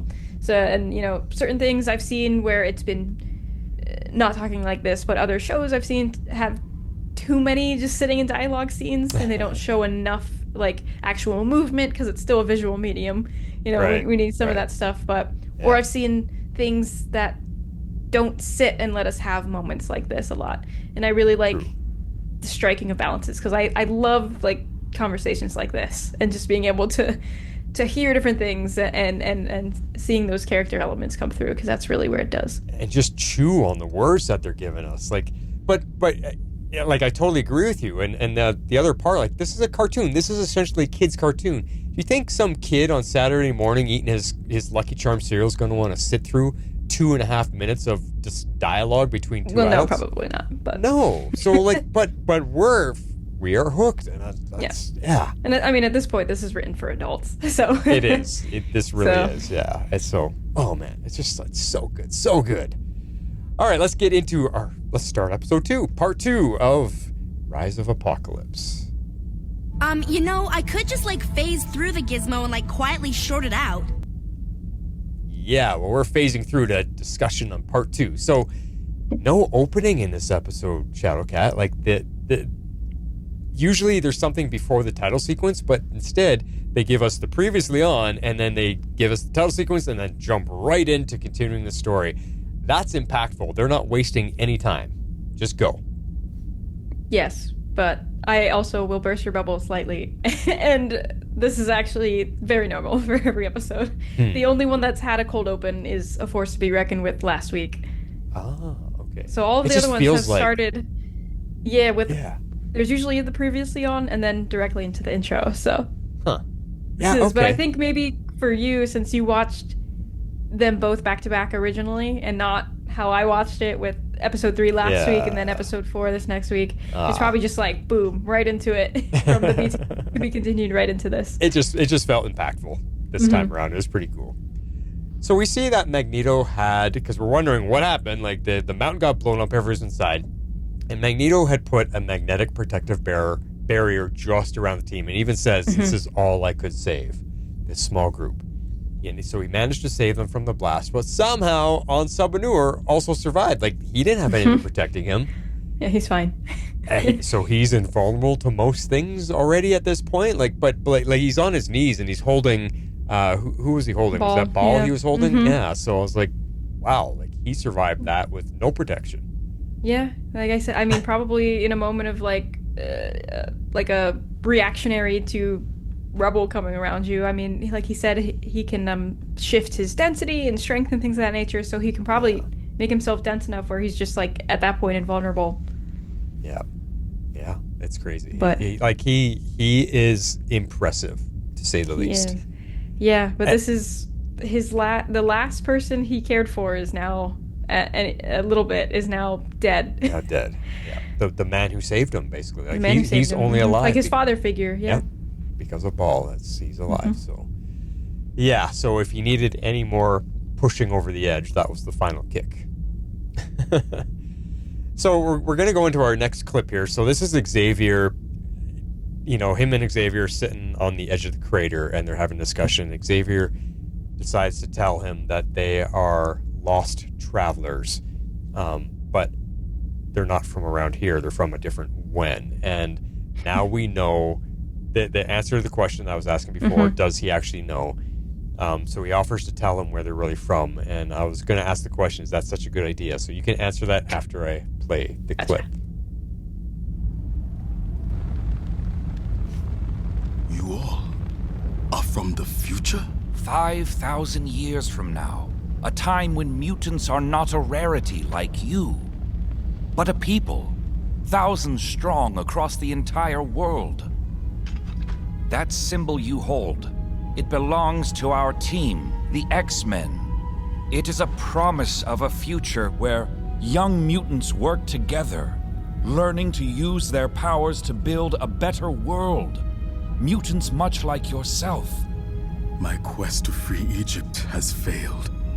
My people killed. There is no better world. No grand future to dream of beyond my own survival. Perhaps. Or perhaps we can help rebuild the world that the Pharaoh has taken from you. General Logo spoke of a lost temple of great cosmic power. A power I now sense may be calling to you. What would you have me do? So I ask again, was that such a good idea to not only tell him they're from 5,000 years in the future? We've been saying 3,000, but we forget that this is almost the year 2000. So we got to add those on. So it's 5,000 years in the past that they are. But not only telling him they're from the future, but telling him about this new powerful temple. You're just giving him, I'm going to go get that power for myself. What are you talking about? Come on, Xavier. What's going on? Yeah, to that, I think yes and no to different aspects of that point. No, obviously, because then Sabanur 1 knows that they are the X-Men, and he'll have the knowledge for the future and when they're from, which is probably why he knows they're in the 90s and that's where they originate from. And, you know, goes meddling specifically in that time period because probably of this moment, knowing that's when they're from. Yeah. But also, I think, yes, in this moment, because of, you know, having to make a decision, because at this point, you know, Balls just died and Sabanur is about to turn on them. He was already turning on them, but now he's, like, really going to turn on them.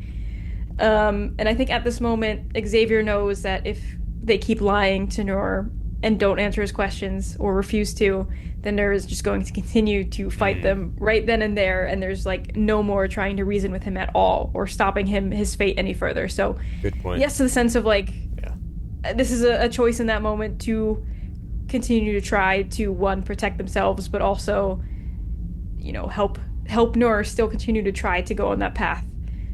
So I think telling him the truth, even if it wasn't the whole truth again at this point, because they're telling them about the power, but not like, we're going to go there to go home and try to stop you from getting the power still. Yeah, they're still holding back. So they're still holding some things. But I think at this point, telling him all this information was also please don't kill us in this moment. Or don't turn into Apocalypse right now. Right, yeah. And I mean, yeah, great thoughts there. And that kind of plays into my next point.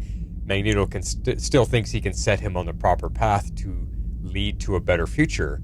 Mm-hmm. And Rogue, which is surprising, sort of, once again sides with Magneto here, she's thinking about all of the mutants that they can save from Genosha, and of course she's thinking of Remy. Mm-hmm. Mm-hmm. You know, if we can alter the past here, maybe we can save all those mutants from dying. But nobody else agrees. They just want to get back to the 90s and get the heck out of here. But Rogue is leaning towards Magneto again here. Surprising you, or? I don't think at this point. Just because of what you said, with she's thinking about Genosha and Remy, and like, maybe we can save a bunch of people that we love from dying at this point. Like, I think she's starting to buy into that. Yeah. For sure. So I don't think it surprised me too much. Okay. Necessarily. I mean, Magneto's always had a way with words that she kind of listens to, as we see, and it's based on her past and everything too, right? Right. Yeah, she respects Magneto in that sense as well. Yeah. But that is until Magneto destroys Bishop's time band that he's wearing on his hand. He basically magnetically diffuses it or whatever he does. Like you see it spark out, fizz out, and now they have no choice but to find the space pyramid to be able to get themselves home. Yeah, as I said. I mean, they were talking about too many variables that they still don't understand for the time stream. You know, Bishop has tried to change the past, to change the future before, but he thinks that this one is just too big and risky to try to mess with. It's a lot to think about for them, but then, Magneto just takes the choice right on out of that equation. Exactly. It's like, I voted. They're voted, yeah. Still no democracy. Quite yet, beasts. Sorry. Yeah, not yet. So Xavier convinces Sabanur to let him do a mind probe to find out where they might find the space pyramid. But instead of getting the information, he ends up getting a full flashback of memories of what Sabanur has endured and suffered his entire life up to this point.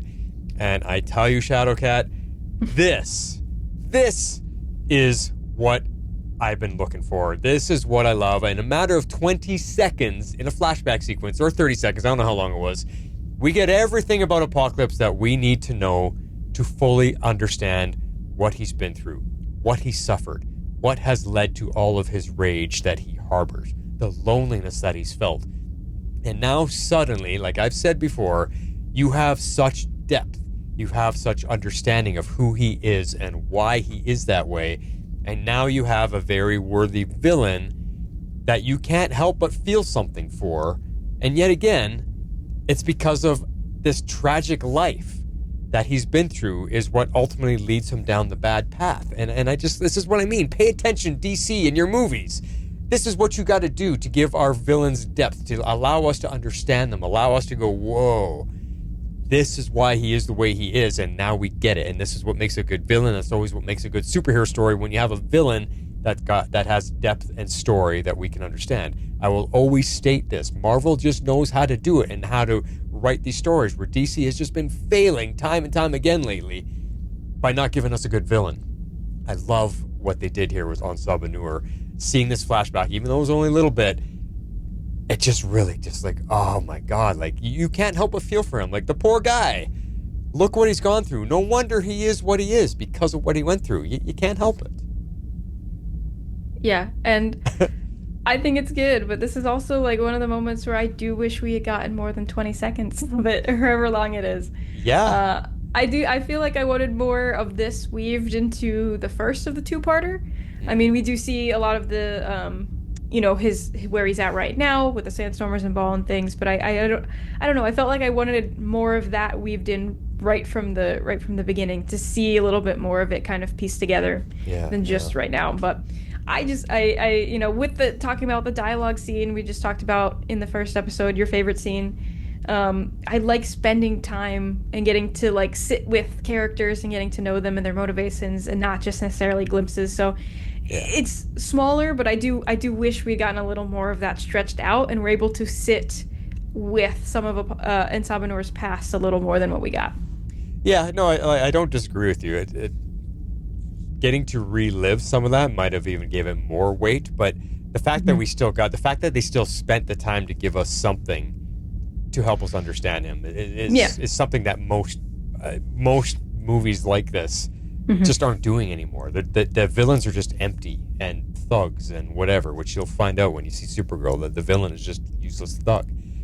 This is what we need to feel something, and Thanos had the same thing, and any of the Spider-Man villains, we all got their backstories and their history and understand why they're doing what they're doing, and the villain often is able to give us this how we've talked about before on the other shows. The villain always thinks what they're doing is right. They don't think what they're doing is bad, and that's what makes a good villain. And it's just crazy. I love this whole sequence.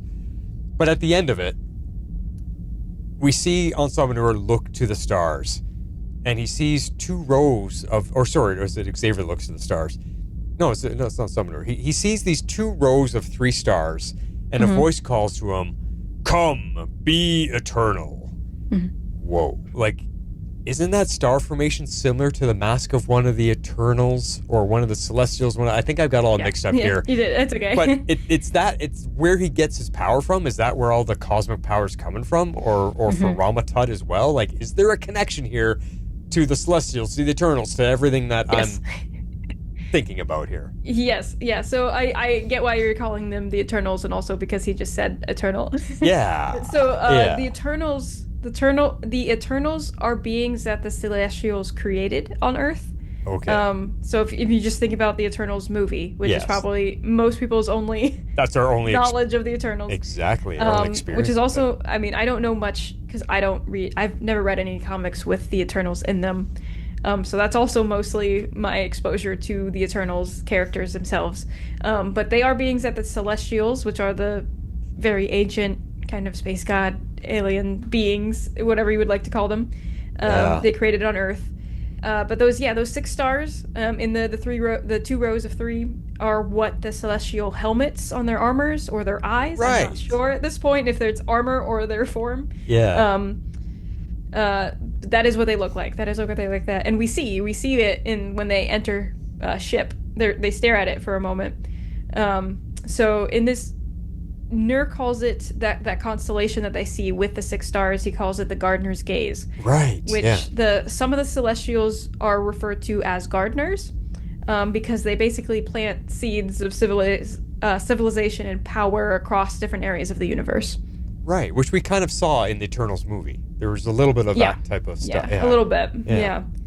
Okay. So, and yes, to the other half of the question, this is where Ramatut gets some of his tech at this point in time. He's also the time traveler, so he has future tech, but it's like it's kind of like a mixture of future tech plus celestial tech, but some of that future tech is also celestial tech. So it's from different places and times, and as we see later in the episode, yes, that's how Apocalypse gets his power up. But yeah, so there's a connection to kind of all the power sources and the tech that's going on.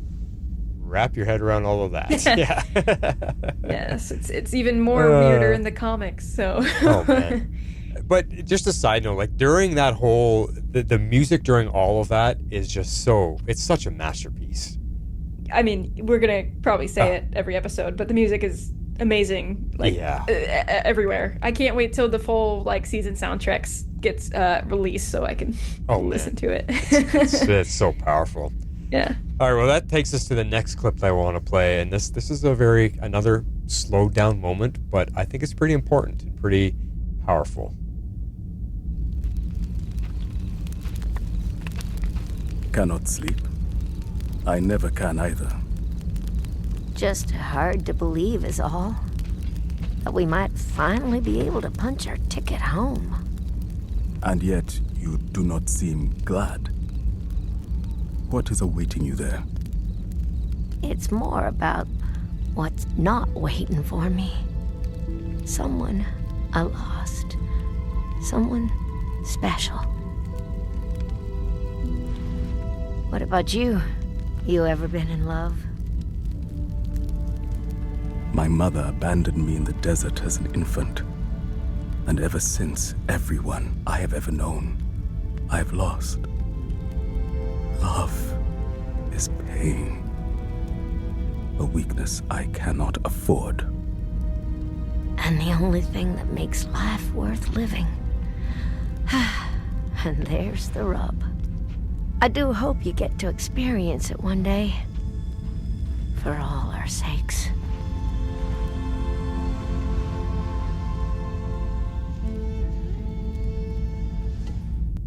Oh man, like, so they're both awake during the night and they have this talk at the campfire, and they talk about love and what is worth living for. But Ansamanur thinks it's a weakness that he can't afford to have right now. And I just found this whole moment just very touching. And it just maybe has you hoping that something of what Rogue says touches him somewhere. It leaves a spark of something in him that he might think back on. Because, she's like, I hope you get to feel love sometime, because it would save us all. And I find that it's a very powerful thing to say if you think about it. If Apocalypse was touched by love somewhere along the line, would that change him? I don't know. Yeah. I'm afraid it's going to go in the opposite direction. With the horsemen and all that stuff. Just who I think is going to be one of the horsemen, and I feel like Apocalypse maybe like he's used the love against the X-Men. Because he's, that's what I'm afraid it's going to come back as. But I mean, I do think if that is, but Apocalypse has been married in the comics, and oh really? Yeah, but I don't think they're going to get into that here. Who'd he marry? Just a regular human being or some alien or what? Well, he's had a couple, but the first one was actually Ozymandias, so the stone guy from the future in the first episode. He's originally from ancient Egypt, which I kind of wanted him to be in one of these episodes, like see him originally before he got turned to stone, but it's okay. He has a sister. Oh gosh, what was her name? I don't know if I'm going to pronounce it correctly. I think it's Nefri, but so that was actually Apocalypse's first wife, is Ozymandias' sister. As Nefri. When he was on Sabanur, no, though. Yeah. Yes. I think. Okay. Maybe. I can't remember. I can't remember the timeline. Okay. But yeah, there's some other people involved. But again, read the Krakoan comics. Yeah. Well, and also some other ones, but I think I'll answer a few if he was able to find love as on Sabanur, that might have had a chance in helping him change as Apocalypse. Once he's already Apocalypse, it's too late. Yeah, and his mind gets warped by the tech too. So there's aspects of that. But I am back to the scene as a whole. I am glad that we get this moment included too, as like another slower, nice dialogue character moment. Right. One, because it's been such a big point for Rogue and her journey that she's been on since season 1, and will now be continuing to be a driving factor and motivation the rest of the season.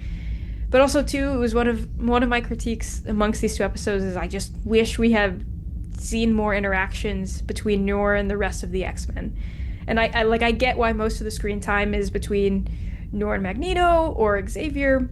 with all the story points, but I do wish we had seen a little bit more of the others and what those connections or conversations might have been with the other X-Men with this still on Sabanur. Or the I think that would've been relationships that were developing. Yeah, just the relationships developing. Yeah. I think that would have been That would've been interesting at this point. But it would have been neat to see. It would have been really cool to see what, who's he connecting with, who's he relating to, and what are they talking about, and, are they broing down with each other or what? Like, yeah. I mean, we got mostly kind of like death stares from the others. Yeah. They all know who's going to become, but I think it would have been interesting to try to. Yeah. Especially, I think, like, Nightcrawler and all of his conversations about faith and things. I think that could have been interesting, but they Well, and the fact really that didn't share too much, yeah. Yeah, I mean, Nightcrawler's been persecuted his whole life, too, because he just looks different. Looking so different, yeah, They too. could have connected on that, yeah. Ah, man. Well, Ramatut and the Space Temple. Let's talk a little bit about that. We see Ramatut put on a helmet with cables coming out of it. And it oddly looks very similar to Cerebro and what it does. Xavier always wears. And I'm thinking, is there some connection here that this is maybe where the Cerebro tech comes from or is inspired from? So it does look like a lot like Cerebro. I had that first thought as soon as I saw it too. But like, no, that's not where the Cerebro tech comes from. It has no relation to being alien tech, celestial tech, anything of that nature. Okay. If Xavier's had Cerebro tech from kind of like the beginning of the X-Men, it's looked different. It's had different kind of versions. It didn't start as like the helmet thing. Right. It kind of started as more of just like a computer that, pinged mutants and stuff came up. But it's, it's gone through different forms and variations. But it's never been like alien future tech, as far as I know. It's just been tech that he's built or he's had someone build for him. But it does, I will say that does give me ideas about something coming up in the season. That I'm going to have one of my vague statements again, just because of I don't want to give spoilers away. But it does give me an idea for something that they could be altering a story point to. I just don't want to give the spoilers heading into certain things if people aren't familiar with the comic stories that they come from, and give people the chance to experience that like newly in this show. Yeah, that's what you explained before. Yeah, for those at home that do probably catch my drift and know what story I'm referencing to, my guess is that 2 episodes from now, we'll know if there's something that in the comics it had a Shi'ar tech origin. But I can see with how heavy of an influence like the Celestial tech and ship have been so far in the season that they might change the origin to it being Celestial tech. And that is all I'll say until 2 episodes from now. Well, I mean, they don't want to be completely predictable. They've already changed a few things from what you know, they already have, but it just given me some thoughts of where things could be going. Oh, you're so vague. I have no idea what you're talking about. And I hope people at home are trying to solve the riddle. Yeah. So Ramatut goes into Xavier's mind while he's sleeping so they can have a little discussion. And Xavier assumes it's Ramatut, but he responds with, I believe I have this coming up as a favorite scene, but Ramatut says, I go by so many names. Nathaniel, Victor, Kang. I'm like, okay, these names I know have meaning. Victor. Well, what's the only Victor that we know? Victor Von Doom. Is he referencing Von Doom? Is there going to be some kind of crazy connection here that's going to lead into the new live-action movies that we're talking about? What is happening? Sure, my mind was just exploding. Oh, my God. Because we know who Kang is. And so this is Kang the Conqueror as well. Like, he's the same character. Oh, my God. Like, you mentioned Kang before. I just don't know who Nathaniel could be. Or is there some kind of crazy connection that this is Nathan Summers Nathaniel? Like, my mind was just friggin' exploding with possibilities here. Can you maybe narrow it down, break it up for me? Because, wow, I was going off the charts. Yeah. So, it's not a reference to Nathan Summers. Oh, okay. Nathaniel, I guess, is a popular name in comics because there's a bunch of Nathans and Nathaniels. But, so Kang's real name is Nathaniel Richards. He hails from the 31st century. Did we learn that in the Loki series? I never finished season 2, so I have no idea. Oh man, it's so good, but I wonder if they said that. Okay. I just never got back to it after season 1. So they might have. They probably did, and I just don't know because I didn't watch. They did season show 2. His history, but anyway, okay. So yeah, go on. And the Victor You would have seen that one in season 2. I do know that one showed up. Because it's also not Victor Von Doom, unfortunately. Could you imagine? Because they're leading up to Doom as being the big focal point in all the next movies. Could you imagine this cartoon connecting to that?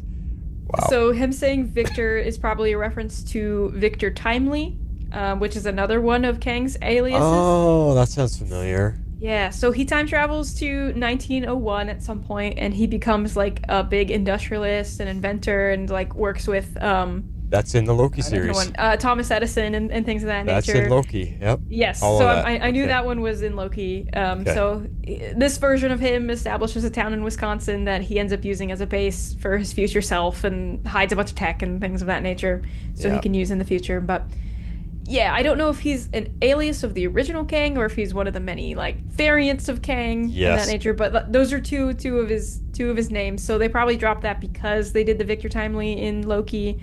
And Nathaniel's his original name, so I bet those are why those two are the ones that are specifically picked. They're still connecting it to their live action stuff, which is really cool. They are, yeah. That's awesome. Because he has many aliases, names, variant versions of him. As Rama Tut is one of them, is one of his many aliases throughout time, because he's time traveled everywhere, all over the place. Which I never knew. I didn't know. I never heard of Rama Tut before. It's so great. The whole Kang thing and how, like you said, his variants and all that. It's very confusing. It is confusing. There's so many parts of it, especially if you don't know like the greater. Yeah. If this is your first time learning about like apocalypse stuff, or maybe all you know is the big hulking blue purple version of him from the original series, because none of the rest of his history was out at that point. They were just going with the little that they had about his history in the comics and things. Then this is probably all very new information, and it's not like super explained. So people are probably going, "What's happening?" But and we're here to try to bring it apart. But I mean, in the comics too, there's so many points. With Rama Tut, with the Celestials, with all of the stuff that's going on, there's a lot of elements to it. It's fascinating, though. It's a massive world. But he does say that this place that he is in is a convergence of the past, present, and the future, and they're all mixed up together in this one spot that he's in, and that he's here to stop Apocalypse if he can, so he can reign supreme over everyone in this time period.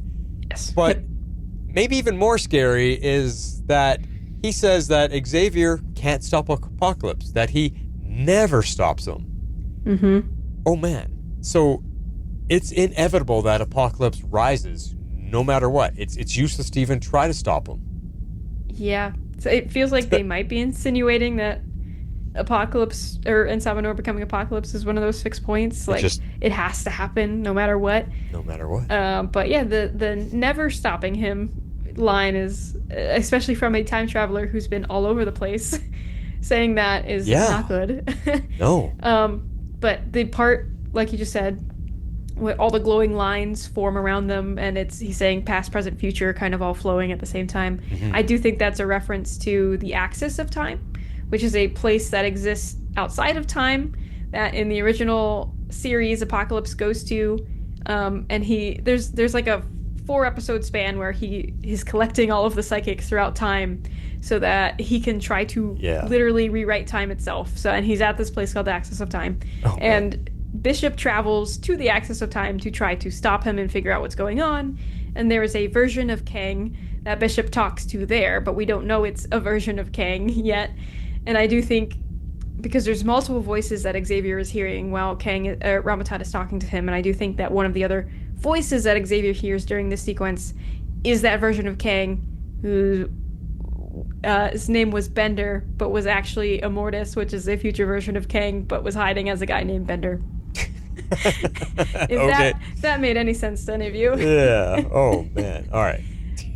Yeah, Wow. we might have to rewatch some of the original animated series. Maybe, yeah. Because Just look they're specifically pulling- for Apocalypse they're- episodes. They're pulling a bunch of stuff. They're using a bunch of stuff that was in there to connect to what the stories they're doing now. Well, maybe that's something we can do. Maybe we can do a little bit of research and put in the Facebook page a list of episodes to watch from the original series. Yeah. Maybe that's something we could do. So when the team splits up, Beast, Rogue, Magneto, and Nightcrawler head into one direction and discover that they are on the ship, as in the name ship. Same one from their time that Apocalypse attacks them with. So this is where he gets the ship from. It's a ship from across the stars with unknown powers and origins. It's discovered here in Egypt, and that's where he finds it, and that's where he first gets it from. I was like, whoa, okay. Yeah. Yeah, and now we've seen ship in the future, we've seen ship in the past, and we've seen ship in the present in the 90s. So, because they did that, it was in the original 90s series.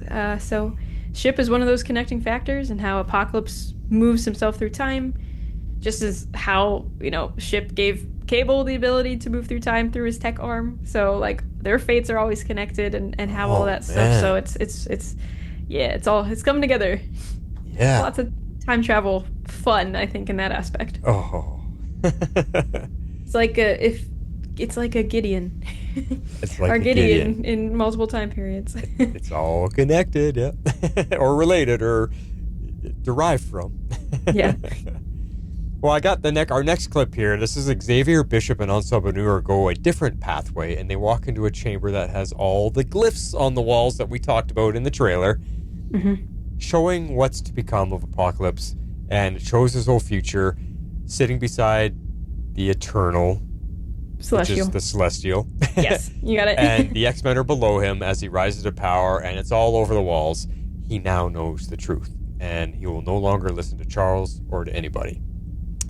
And the betrayal fuels his rage, and he heads inside to get what he thinks is meant for him. So I'm going to play that clip, and then we'll keep talking about it, because, yeah.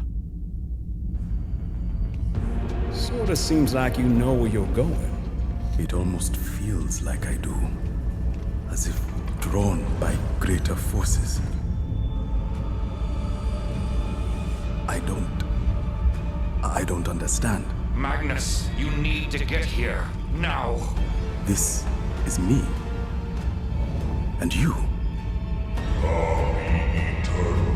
Nur knows everything.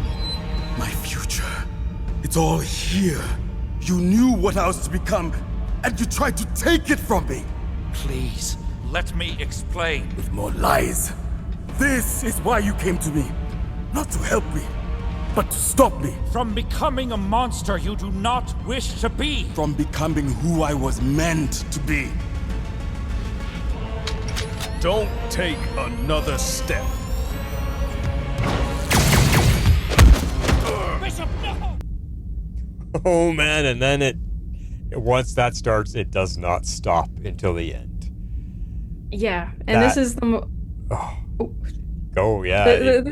that's the moment. This is the moment. I mean, this is also the moment. I mean, this is the really solidifying of the future is happening. Like there was no stopping it. There was. But also the line that I pulled out at the very beginning of the part 1 when Magneto was talking about the oppressors making up that lie so they don't let you become who you are or whatever he said. I already forget. But this is the moment where I'm like, he's probably remembering that line, and he's like, the X-Men are my oppressors because they were keeping me from who I was meant to be.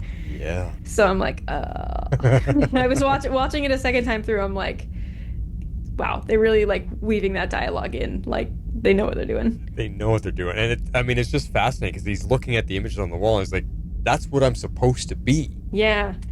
And you guys are below me.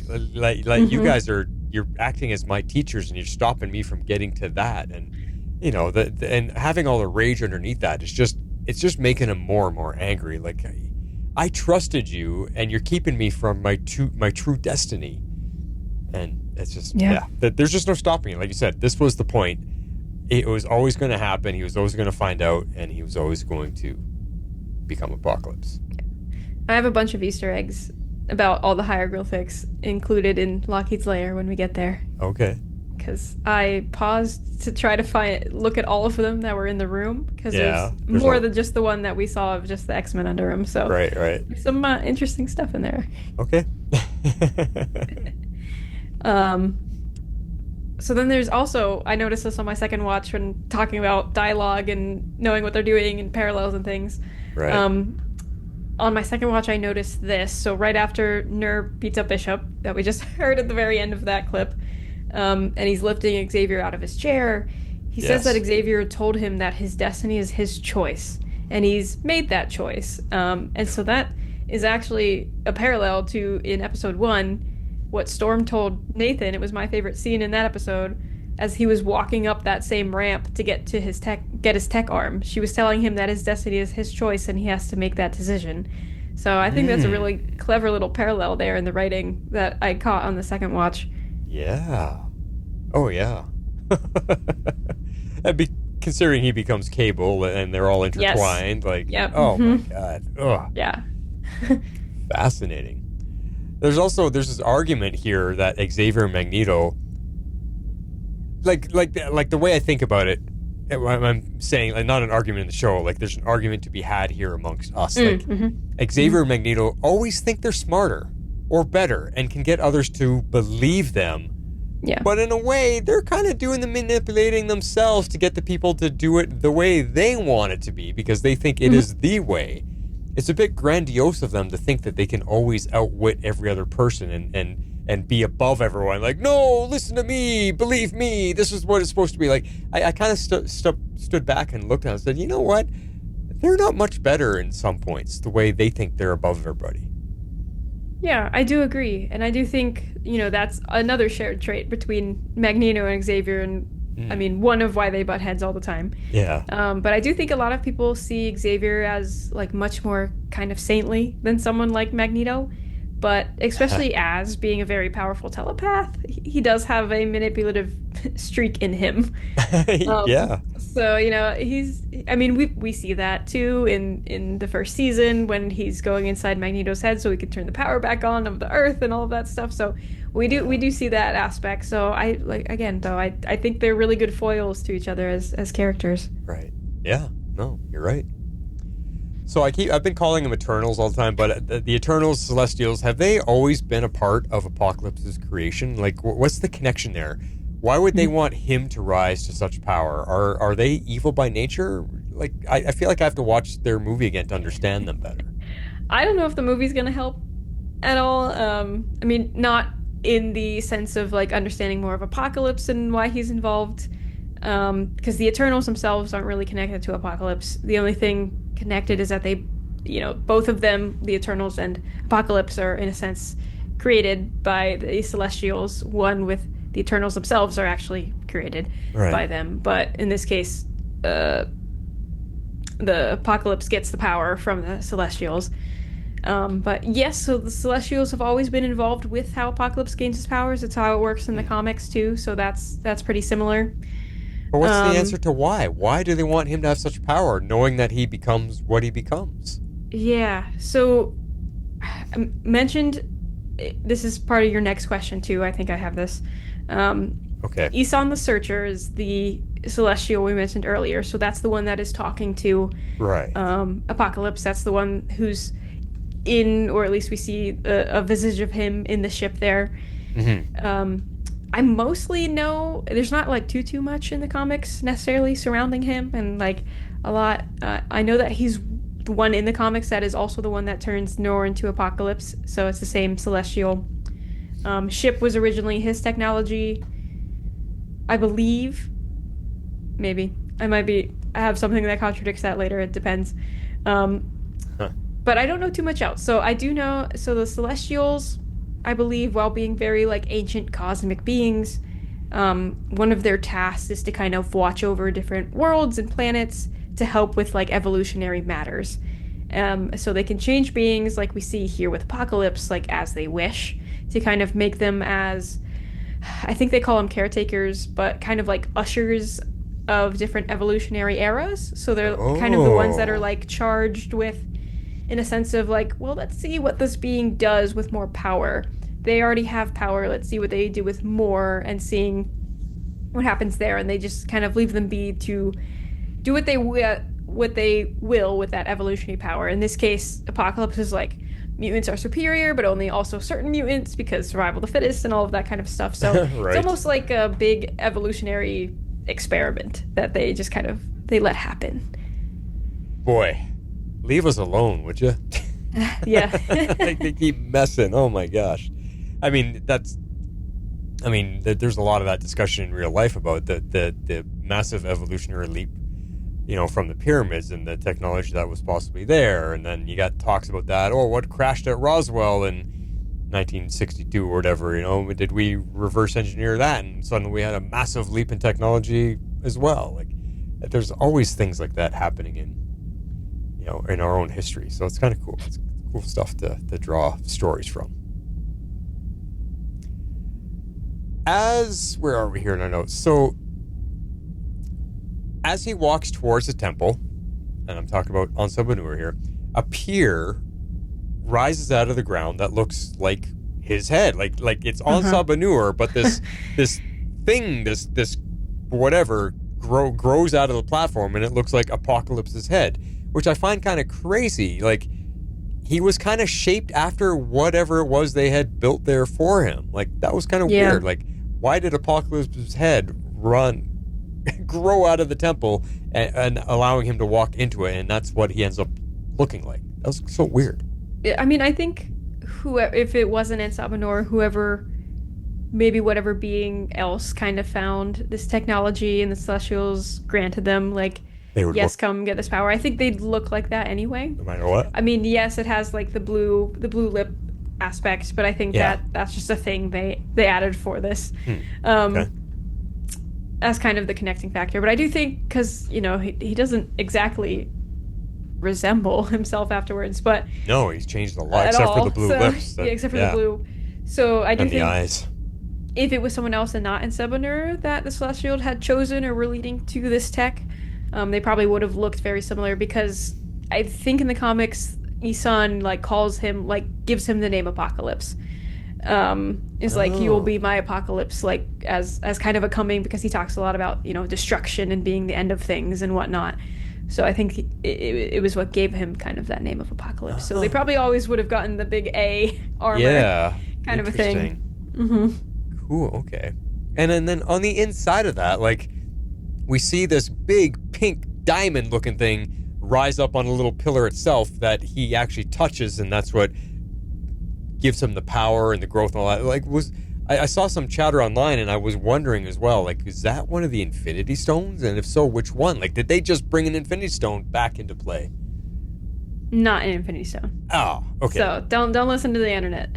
Okay. I mean, sometimes it was listen to the internet, but in that case, it is. I know. I also saw that, and there was a lot of people being like, "Yes, this is an Infinity Stone," and I was like, "You've never read a comic." But so that is a celestial death seed. That doesn't sound like a good thing. No. So Celestials have tech called death seeds, and they also have things called life seeds. Very original. But so death seeds give advanced powers and enhancements to those that acquire them, or sometimes get absorbed into them, eat them, whatever it is. But it also gives them, it manipulates your mind and your brain too. So it gives them the ideas that death is a very beautiful thing, is a very worthwhile thing. So killing becomes nothing in their mind. They have no qualms at all with killing.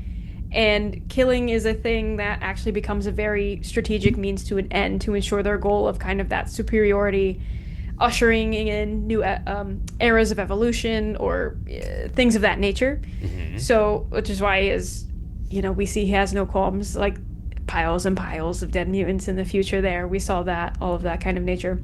And then life seeds are the opposite of that. So they believe life itself is more powerful and should be cherished. And so if anyone's familiar with the life and anti-life equations in DC, right, Darkseid is always kind of after those things. It's a little similar to those kind of concepts, except these are just physical kind of things.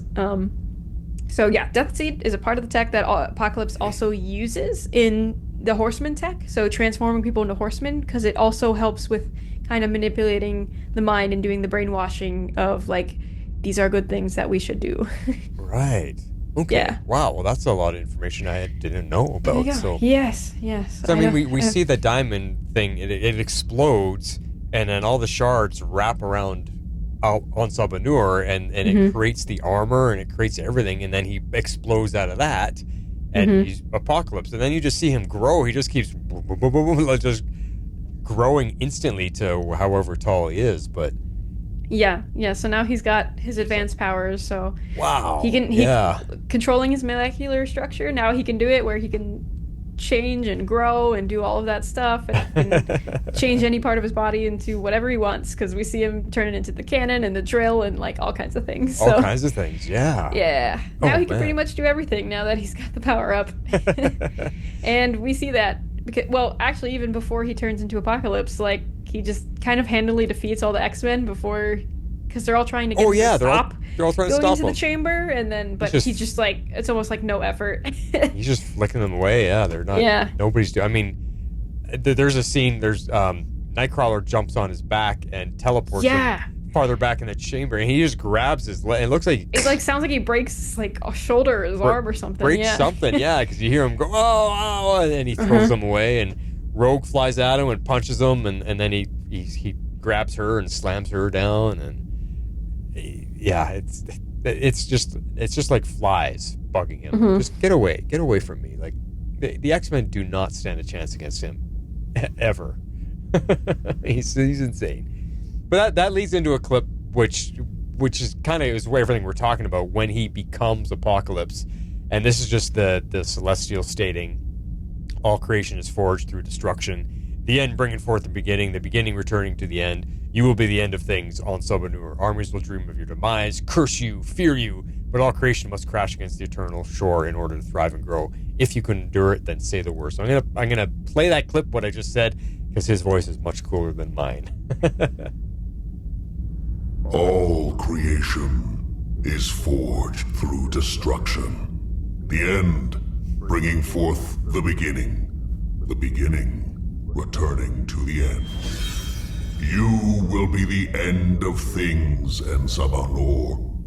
Armies will dream of your demise, curse you, fear you, but all creation must crash against the eternal shore in order to thrive and grow. If you can endure it, then say the words. I am the rocks of the eternal shore. Crash against me and be broken! And with that, we see him evolve into the Apocalypse that we all know and don't really love. But like I said, the stone shatters and they cover him and his suit grows and he grows. It was nuts, Abby, to witness that. Like, I don't think we've ever seen that before. The moment when he becomes Apocalypse. That was just crazy to witness. Yeah, I don't think in any kind of medium outside of the comics that we've ever seen En Sabanur actually like become Apocalypse. It's usually we just automatically start with the big armored one. We do see it in Evolution because they do an Apocalypse storyline, but it's not like that. He goes into a chamber and then he comes out with the big armor. Yeah, okay. But there's no like big speech or anything. But no, we haven't seen that, and I don't remember what it looks like in the comics. If it looks similar to that or not, I can't remember. It's crazy. So yeah. It's so crazy. It was just it just blew me away to be witnessing the actual transformation. It was cool. I mean, and just watching him grow into a giant, like, holy crap. And so I am the rocks of the eternal shore, crash against me and be broken line. So that is a line from the original animated series.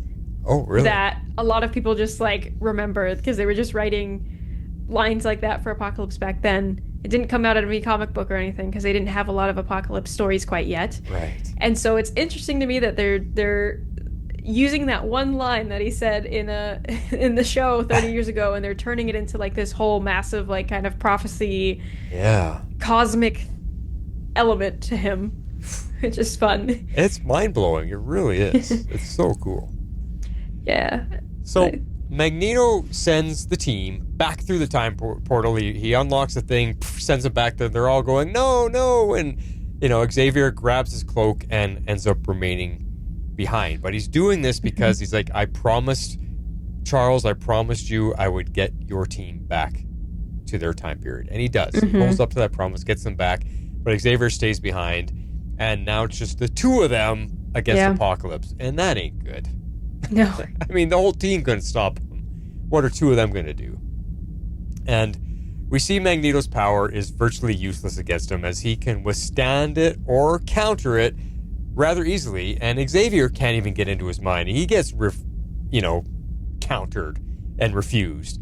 And he even tries with memories of being abandoned. You see him, he gets one little image in his head about Apocalypse being a baby and his mama leaving him in the sand. But that's it. And it just enrages Apocalypse even more, and he breaks the hold on him that Xavier has. Like, neither of them, and Magneto and Xavier are like Omega level mutants, and neither of them even have an effect on Apocalypse. It's just nuts.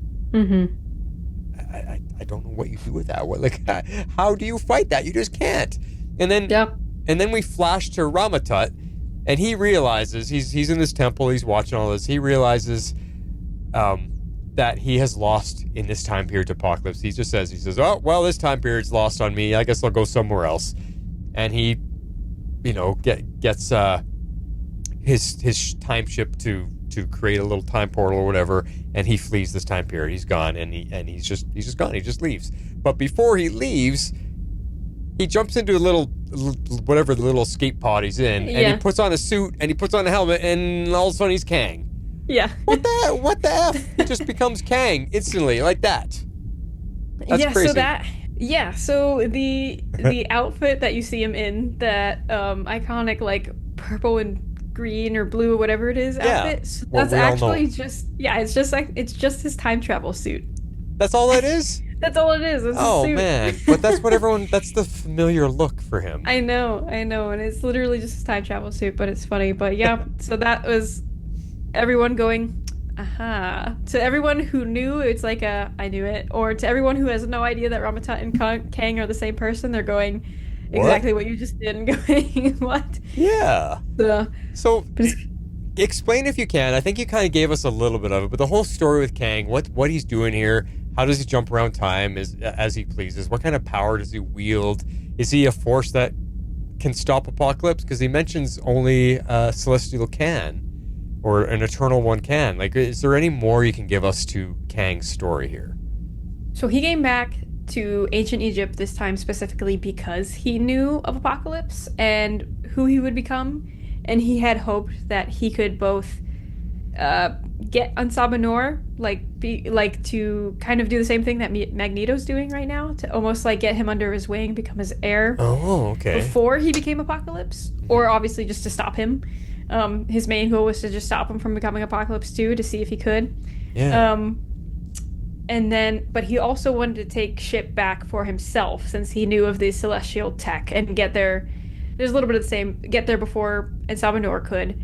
And this is where I think I wrote the wrong thing earlier, because in this version, or in the comics, ship is originally Kang's time ship, I believe, in the comics. Okay. Or at least some version of it. But it looks like that changed a bit here. I do think they're going more just fully celestial right here than necessarily just a time traveler kind of a thing. Yeah. But it does look like Kang here has his own time ship. It was his little ball that opened up into his pod. Yeah. But he sure does just kind of jump around as he pleases, because there's a version of Kang or Kang variants all over the place in the comics. In Loki, I mean, there's the Council of Kangs, or the Kang Dynasty was going to become Kang Dynasty, and that's a big famous storyline in the comics. But we're not getting that anymore. So, as far as I know, at least the original version of him doesn't have any powers himself. It's mostly he's not a mutant or another being or anything of that nature. He's just a time traveler from 31st century far off. But he has lots of tech, and he uses that tech, and he's got stories of other ages of heroes and things, and he builds a lot of personas around those kind of ages of heroes and around that tech, and throughout time and the multiverse as well. So not just time, but different dimensions. That's why there's a million variants of him. Yeah. He probably does gain actual powers at some point, I am sure, but I don't really know those details, because I don't know too much into the weeds of Kang's stories. He's more connected to usually like kind of Fantastic Four. He originated, I believe, as one of their villains. But with all the ancient Egypt stuff, like it kind of connected into Apocalypse and things of that nature. So he can't stop Apocalypse. What he says there at that point is that Apocalypse's power can only be challenged by a force that is external. So that's where the external comes back into play. So I mentioned the externals before, but those are a subset of mutants that are immortal, and externals can only be killed by another external. Oh. Yeah. Okay. And we haven't mentioned the woman that is with Ramatut in a couple of these scenes yet. Yeah, right. So her name is Kandra. She was actually in the original series in one episode way back when she was in an episode called Externally Yours. There you got the externals in there too. And at one point, so in that episode, she's the herald for the thieves in the Assassins Guild. So she's the one that's taking ties from them and who they're like stealing for and things of that nature and giving gifts and whatnot. So, but she's also an external. She's one of the externals as well, which is why Kang said that to her. And I think she might come into play a little bit more if she was here. But she was basically like one of his advisors during the time in ancient Egypt, one of Ramatut's advisors. But because she is a herald for the Thieves and Assassins Guild, she does have ties to Gambit, too. Because that whole Externally Yours episode was all about Gambit going back and helping the Thieves Guild because they couldn't pay the tithe or whatever, and he's helping things. And otherwise you get her wrath, and her wrath is basically getting killed. So there's some ties there that are kind of interesting. She gets left behind, though, by Ramatut. She does. And Apocalypse is still there, and he's going to create his horsemen. So I wonder if she still comes back into play with her and Gambit, if he is going to become one of the horsemen. If she's involved in that. So, that's what I'm saying. I'm not entirely sure how she's going to come into play, but if she's being mentioned here, I assume she will come back in a further episode. I don't know in which way. If she's joined Apocalypse or if she's still been throughout time keeping tabs and figuring things out, like being attached to the Thieves and Assassins Guild and things of that nature, if we're going to see some of that. Okay, I guess we'll wait and find out. Maybe she becomes a horsewoman. She wasn't in the main 616, but I do think in one of the other... I don't know if it's Age of Apocalypse. I don't think it's Age of Apocalypse. But in one of the other timelines, she was a horseman, so... Okay. But I don't know. We'll see. Well, let's get into the final...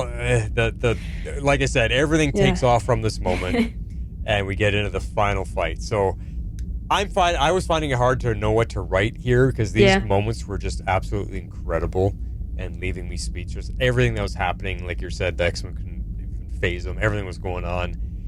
We see Magneto trying to fight Apocalypse, but it's useless. Until that is when Apocalypse goes after Charles.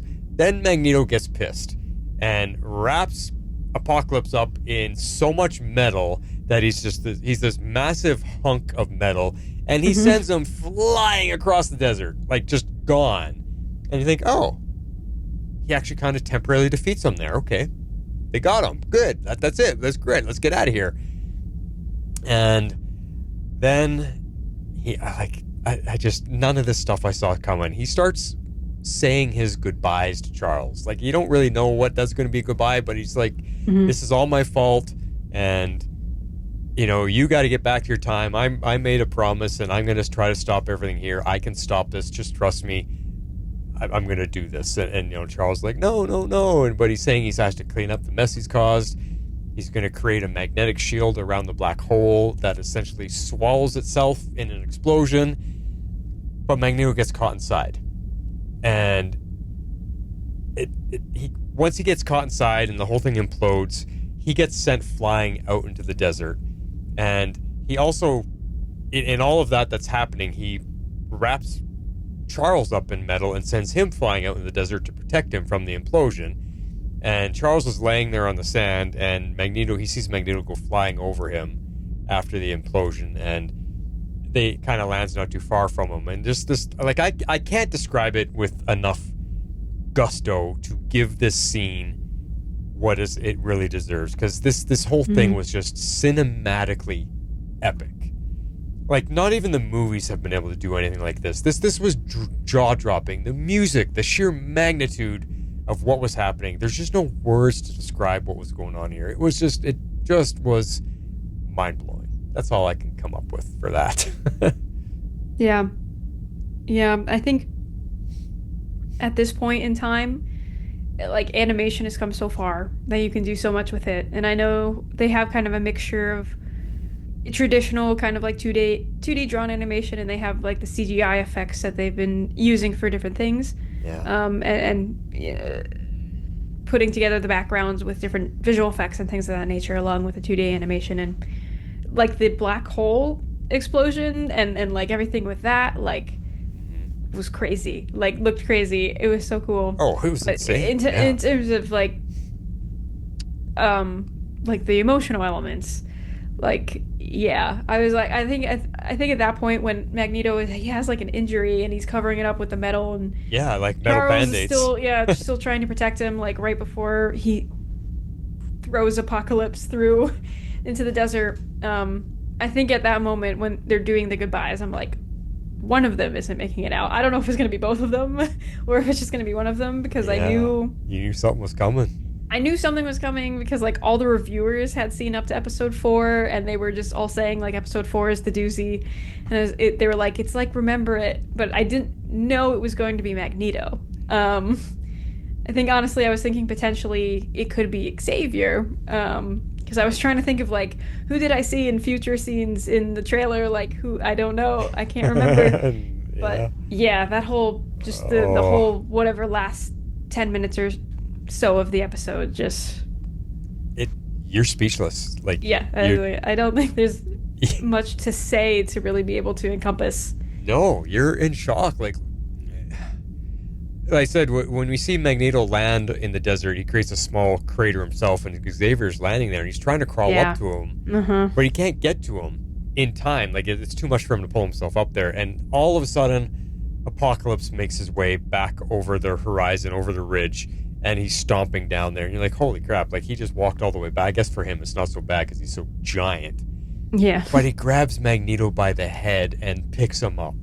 And I thought, oh crap, he's going to squish his head. Yeah, that's also what I thought was going to happen. Just crush him. And oh my god, are we going to watch this right now? It's like, I got to cover my eyes now. But instead he turns his arm into one of his guns, and it's slowly powering up, and it was an interesting effect because you see the glow basically make Magneto see-through. You see his entire skeleton inside the armor and the body, and Xavier's just sitting there, no, and he blasts him at point blank with whatever that gun is. It just vaporizes Magneto. Magneto's gone. There's not a trace left of him other than the helmet, and you see the helmet roll down the hill right to Xavier, and I just left there. I did not see that coming. I did not expect Magneto to die, and to die in that way. And I'm just looking at it, I'm shocked. Like, this is a major character that they just killed. I mean, we were sad and upset at losing Gambit, but Gambit was never, he wasn't one of the big, he wasn't like Cyclops, Storm, and Rogue big. He was getting there, but he was kind of like second tier compared to those guys. Magneto is top tier, one of their greatest foes of all time, and they just killed him. I'm still in shock. Yeah, I think with it being, because we had the fake out death after Genosha 2, where we thought he got vaporized then as well. So I guess I just wasn't expecting it to be him this time around with a real death, since they did kind of the fake out one with him earlier. But then also they did the fake out death with Xavier too, because he went to space, but everyone thought he was dead. But I was like, I don't know. But I think the way we see his death too, we see it in Xavier's eyes while the reflection, the reflection while he's starting to cry, and I'm just like, oh no. It was really hard. That was really traumatizing to go through. Like, watching your oldest friend Yeah. powerless to do anything at that point. Your oldest friend just get vaporized. And like this one, it hit me differently. Like when Gambit died and we have Rogue Golden, like I was in tears, bawling my eyes out. This one was more shocking, and I was completely stunned and just left with my jaw agape. Like, what just happened? Like, how does that happen? And it doesn't stop from there. Like, you think, okay, he just killed Magneto. What's going to stop him from killing Xavier? Like you just said, both of them. And he starts walking towards him. I'm like, oh my God, is he going to step on Charles and just crush him beneath his boot? Like, are they going to do that to us in this show? Right here, right now? I couldn't fathom it. But he ends up just walking by him, and he uses the same words Magneto spoke to him. Only a coward feels mighty when stepping on ants. And he walks off. Yeah. What a way for those words to come back around. And it's Ross Marquand voices both Xavier and this version of Apocalypse. That's the Walking Dead guy. Yeah. Wow. So this is him back and forth doing lines at himself. Insane. So yeah, it's insane. But there's definitely a moment also in this scene where it looked like Charles would have been okay if Apocalypse had crushed him. You're right. It almost looked like he wanted to join Magneto in that moment. Like he was so upset. He was like, let me go too. Yeah. Yeah, So, I agree with you. He has that like shocked expression when Apocalypse just walks by him instead. It's like, oh, he wanted to join Magneto in this moment. Yeah. And then he grabs the helmet and he's laying there, and the sun goes down, nighttime comes, so he's there what it looked like for hours, and he doesn't even move. And then that's when Bishop time portals back in to get Charles, and the final words of the episode are Xavier saying, "We couldn't stop him. We never stop him."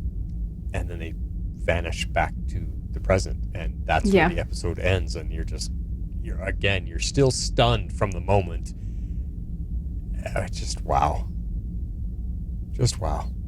Yeah.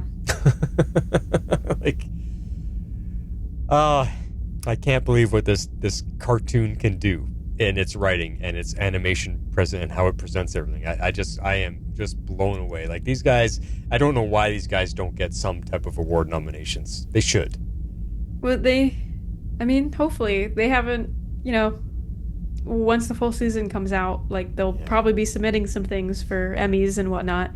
They got nominated last year. They didn't win it, but Remember It got nominated for an Emmy. Oh, good. Well, at least it got nominated. Yeah. Yeah. So I wonder if this one's going to be their submission. It should be. So we'll see. Two-parter. Oh my gosh. Yeah, we'll see. But I'll keep my eye on that stuff because I usually follow. Yeah, I would love to watch War season and whatnot. Cool. So, but we can't forget, because I forgot the notes and you reminded me, so I scribbled in something real quick. Because if you do not watch through the credits at the end of the episode, just like we all do for Marvel movies now, we sit in the theater until the credits come to an end. Just like good old Marvel did, there was bonus scenes halfway through the credits. And we get a scene with Wolverine on the rooftop in the city, and in comes Captain America and Black Widow in a very an outfit probably so 90s, not a lot of people know her outfit. It's a tight gray bodysuit with a short haircut. Mm-hmm. And they meet him on the rooftop, and Captain America hands him a folder full of Weapon X files. And they talk as if they've known each other for a long time. But I was kind of thinking, I said, well, I guess maybe they would, because they're both so old. Maybe they fought in the war together? I don't know. Yeah, there's maybe you know. I do. I mean, in the comics, yes, but also in the timeline of the animated series, there is an episode in the original called Old Soldiers, where it's Wolverine and Cap in World War II. I don't remember that. Oh, okay, so they have been comrades for a long, long time. Yeah, Wolverine says, haven't seen you in 50 years, so the last time they saw each other was probably World War II. Yeah, because Cap says, good to see you, Logan. Like, it's, wow, okay, yeah, it's been a long time. So they did fight together, they got a history together, and Wolverine, he has his claws out, and I thought, wait a second, has he got his claws back? Because they were shaped like, they were not shaped like bone claws, they were shaped like the blades that he usually has.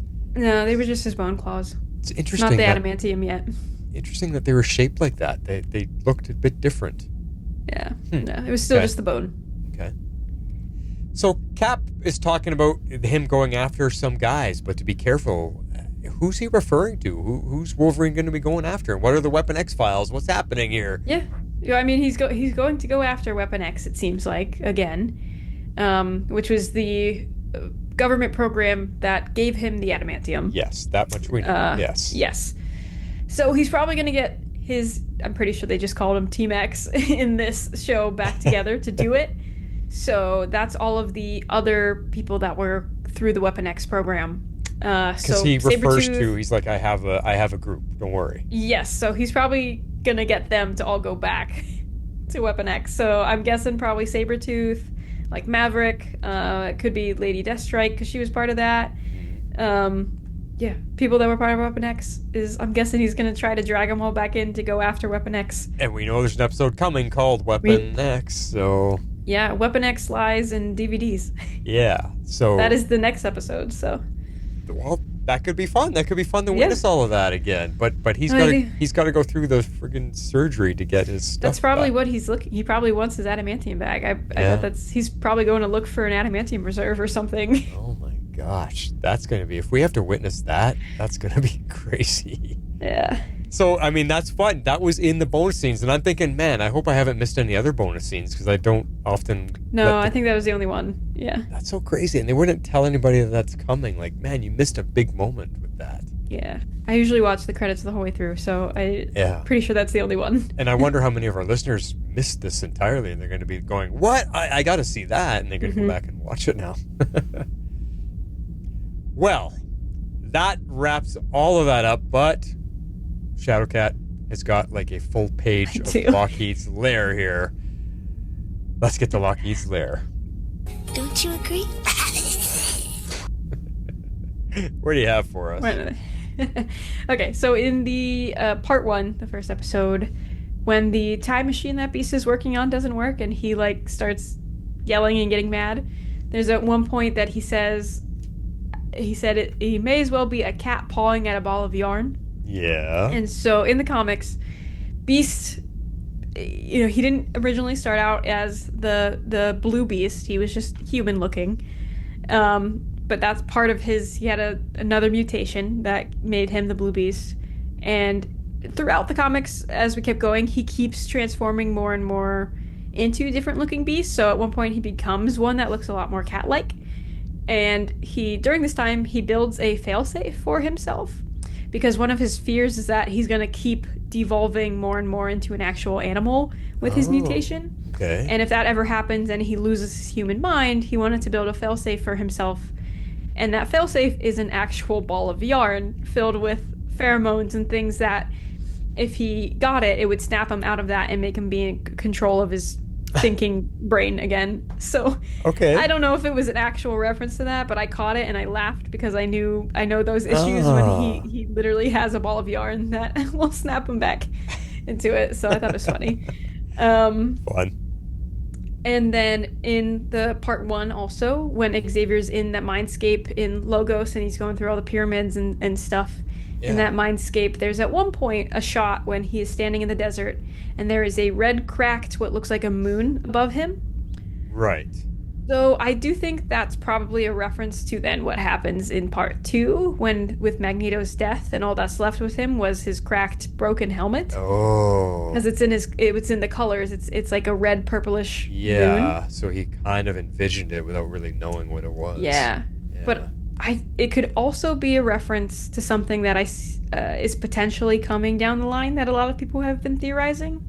And I do think there's a fair amount of credence to those theories from what I've seen in both seasons so far. You mentioned it before. Yeah, so I think it potentially could be a foreshadow of the character of Onslaught too. But how now? If Magneto's been vaporized... So vaporized, but this is a spoiler for anyone who doesn't want to know Onslaught. But because it's a combination of the subconscious of both Magneto and Xavier. So there's still a way that technically maybe because of when they were both in each other's head for so long at the end of season 1. Maybe he absorbed part of Magneto subconscious by accident then. Okay. That could still be living. I don't know. But there's theories out there that could be something that happens or is coming down the line. And I do think there's water to that in that theory. Okay. Okay. And then so we're in part 2. So in the flashbacks that we see in Apocalypse's mind, there's the one shot of him lifting the statue all by himself and like everyone's cheering behind him. Yeah. And so the statue, it's the one, it has the head of the bird with the headpiece. Famous and Egyptian there's stuff, crescent moon symbol on the headpiece of that bird. Oh. And so this is the Egyptian god Khonshu. Khonshu, yeah. And if that name sounds familiar, many people, if you know Marvel or had watched the TV series, he is the god that Moon Knight serves. So if you watch Moon Knight, Khonshu is in that series. Right. Or Fun if you little read connection it. there. So, Okay. yeah, I noticed that, and I was like, that's probably Khonshu. And then, okay, here's the big one. So there's a bunch of things referenced in the hieroglyphs that are inside of the Citadel and ship and all of that. So it's a lot of blink and you'll miss it moments, or if you're like me, it's a pause on everything and look at it moment. And tear it apart till I know everything. But there's a couple interesting things. So the one that we all see very clearly is all of the X-Men standing underneath En-Sabah Nur, and it's kind of like that holy pose. They got the circles around their heads. Yes. There is also one at one point of En-Sabah Nur and Baal fighting together. Oh, okay. I didn't see that one. There is one of a big shot of Isan, the Searcher, as the Celestial, and then En-Sabah Nur underneath him, doing his kind of T-pose, holy looking. So, shot. I think I saw that one. Yeah, okay. Yeah, I think they had a moment where they focused on that one. There was one of just him in his full Apocalypse form. That's all that one is. There was also one of Apocalypse sitting on a throne, and the throne is surrounding by a bunch of skulls. And the interesting point in this one is that there's also 2 babies underneath him in that shot, underneath of his throne. So that's 2 things I think it might be in reference to. So one could be could be the Apocalypse twins.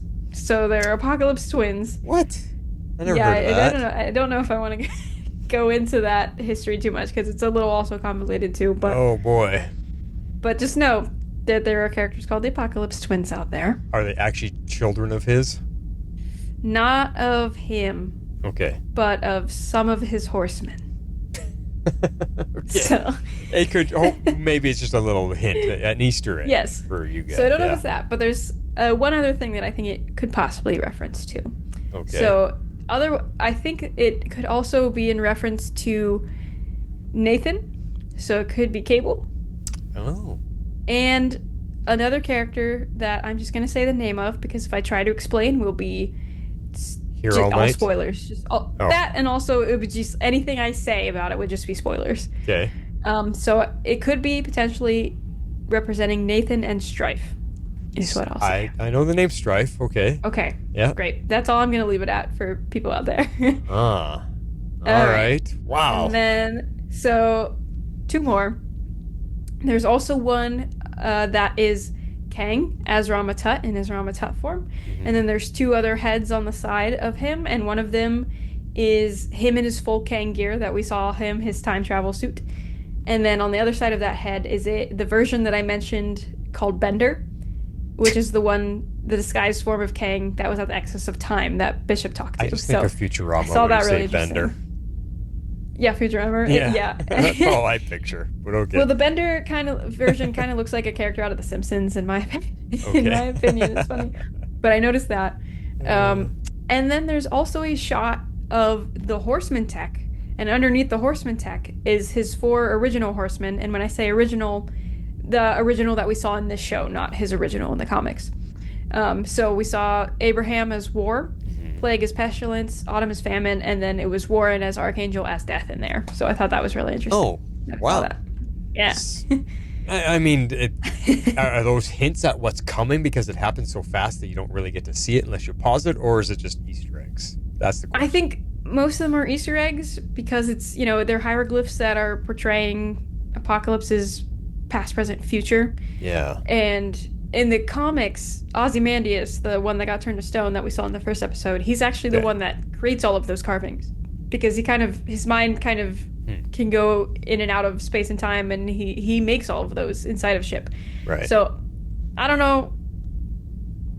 I don't think it's him in this version that has made them, but they're all there. So I don't know where they're coming from, but yeah, if I remember and log into my Facebook, I'll post pictures of them so people can look at them. Yeah, that'd be fun. Screenshots. Yeah. Whew. That's a lot, did it. man. That's a lot of research from pausing the stream. Like, Yes. most of us won't catch any of that kind of stuff. So I know, but that is fun. Too into it. You're obsessed. That's okay. That's why you're here. You give us all the cool stuff.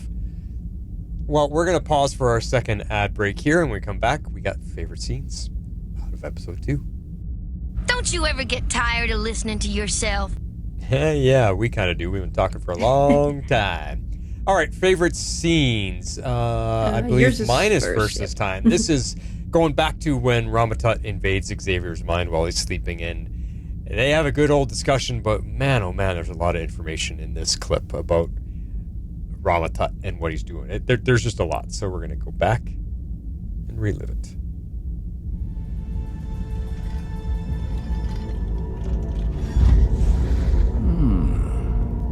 Charles.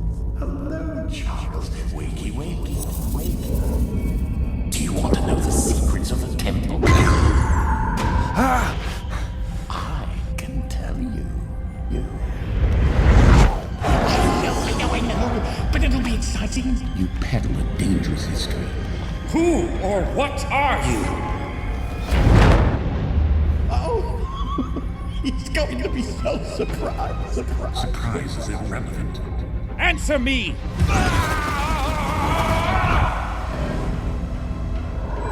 Charles Francis Xavier, founder of the X-Men, patron saint of peace. Ramatut, I presume. I have so many names. Nathaniel, Victor, Kang. Finding oneself can get addicting. Who am I? Who was I? Where do I end and me begin? Watch, he's not going to get it. Give him a chance. Those other voices are you. Echoes of who I was and who I could be. This place blurs many lines. It is an axis around which the past, present, and future all dance. And yet you chose to come to end Sabanur's time and enslave his people. Why? Unless you believed he could be stopped. There is a chance, if I were able to acquire the celestial power inside that temple. And no doubt ensure your conquest, across this time and any other you choose. A+, Charles. I see the mind of the professor lives up to the legend. Magnus believes Noor can be turned, and I will not betray Magnus. Then you shall see for yourself. You cannot stop him. You never stop him. It's so funny listening to that. All I hear is Q. That's Q versus Captain Picard. Yeah, Captain Picard. A different other actor, but yes. The connection, though, right? Patrick Stewart played them both. So I know, but it's just crazy. There's just a lot going on in that scene. Oh my gosh. All right, what do you got one, and then I'm gonna wrap it up with one following after you. All right. So I titled mine "Devils and Saints." So this is the scene of Magneto saying goodbye to Xavier just before he goes to destroy the black hole. I had to pick an emotional one because I really love it. Just as this is where we see Magneto as a character has come to, and I think it's really powerful. It is. Magnus, you're injured. Every living thing in this city is being eradicated. There must be something we can do. The ship only obeys Apocalypse.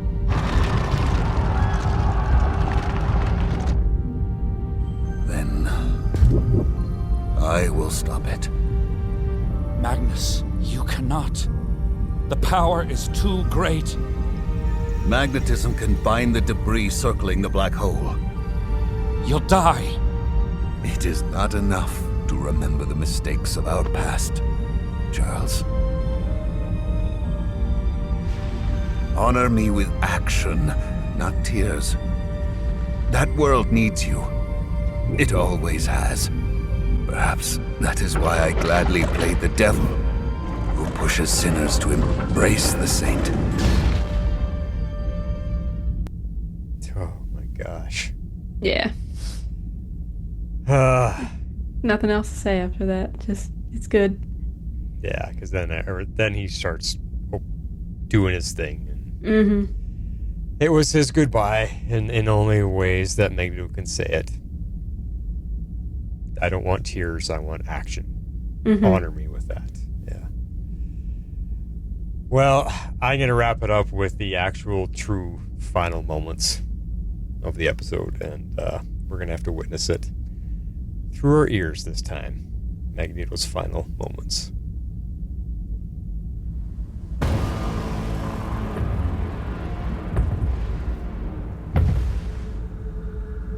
You claim to be a teacher, but you fail to see the lesson. The ones you care for will be your undoing. And when that day finally comes, I will be all that is left.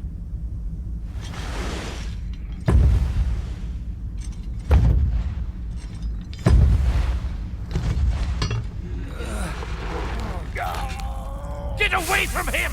Now, Professor, lie to him as you have so often lied to me. Tell him it will be all right.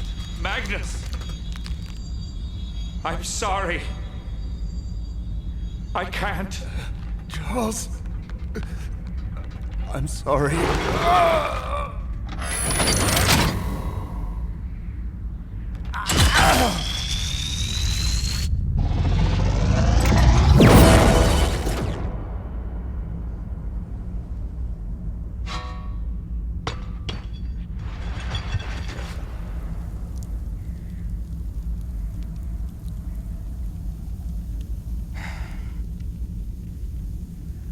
How wise, your mother, abandoning you. Do you think she sensed your vile nature? If only Baal had left you to bake, what a better world. I am a slave who tired and so became a god. I know your future. You'll never be a god. You will always be a monster. But I will always be.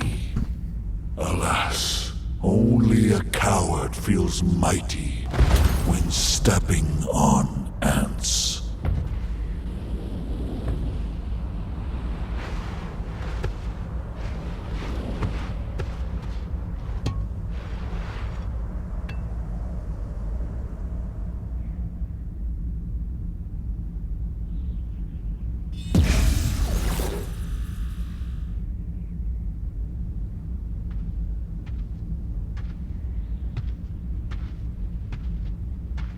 Charles, I'm sorry. We couldn't stop him. We never stop him. Yeah. Interesting. I find interesting Xavier. You don't often hear him say mean things, but he's like, man, if only your mother had left you to bake in the desert, or Baal left you to bake. I'm like, whoa, like that's Xavier's hurting right there. Mm-hmm. He's lost too much. Crazy. Well, that's it. That's how much more can we say about those two episodes? Let's say. What's that?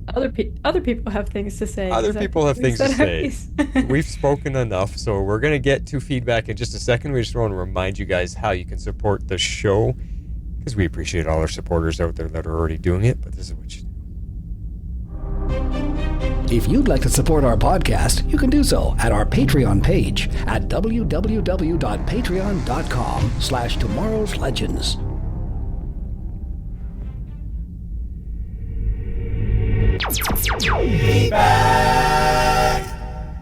All right, we are in No Bishop? Back mode. Oh, yeah, you know what? I have it. I added so many clips to the soundboard that it probably got moved. Where is Bishop? Why don't I have him on here? What the heck? Yeah, I think he got lost on the soundboard somewhere. He got lost in the timeline again. Bishop. He did. Oh, damn it, Shadow Team. Yeah, these are all the favorite. Where? Oh, there he is. It's time for feedback, punks. There we go. All right, ready to kick it off. We got a pair of voicemails, and X-Force 11 is up first. Well, hello, X-Men fans. This is Jeff, leaving my feedback about The Rise of Apocalypse Parts 1 and 2.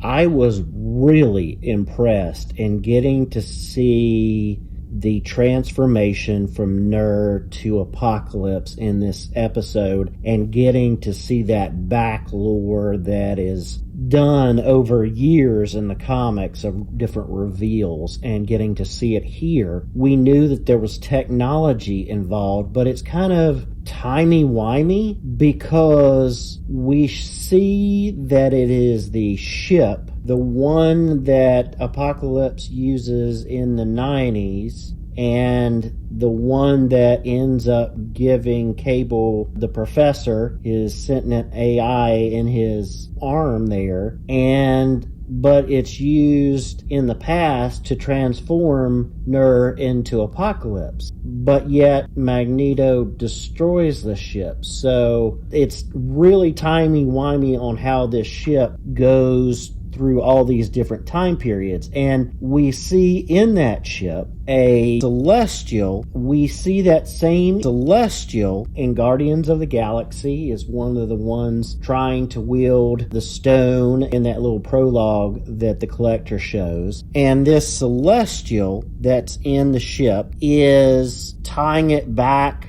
to the Eternals movie of granting power, and so you have to wonder, is this the Celestial that planted the seed for the Celestial that we see in the Eternals movie? It's just wild how we're looping in a couple different movies here with this two-parter here. And then you get to the point of how Charles and Magnus try their best to give Nur a new chance, a chance to become something more than the Apocalypse that they know, not only to prevent the future, but to kind of carry that dream on. And I got back into the X-Men when they were in the Krakoa era, and at that time you had Apocalypse, you had Charles, and you had Magnus all working together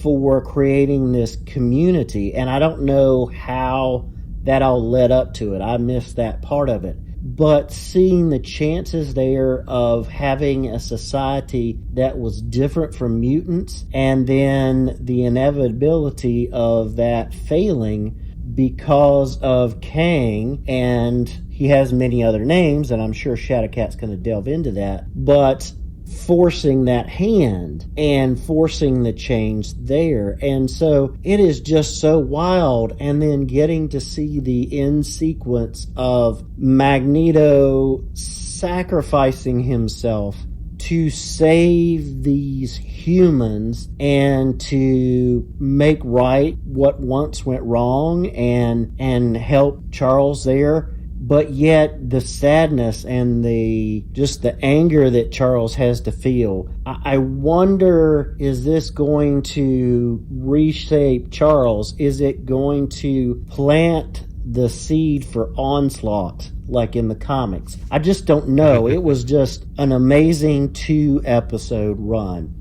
Now, y'all asked me last episode, Marvel versus DC. I grew up, as I said, Marvel for the most part, mainly X-Men, New Mutants first, and then kind of delving into those. I mean, New Mutants, X-Force. I really was a fan of Excalibur, the Extreme X-Men. Yes.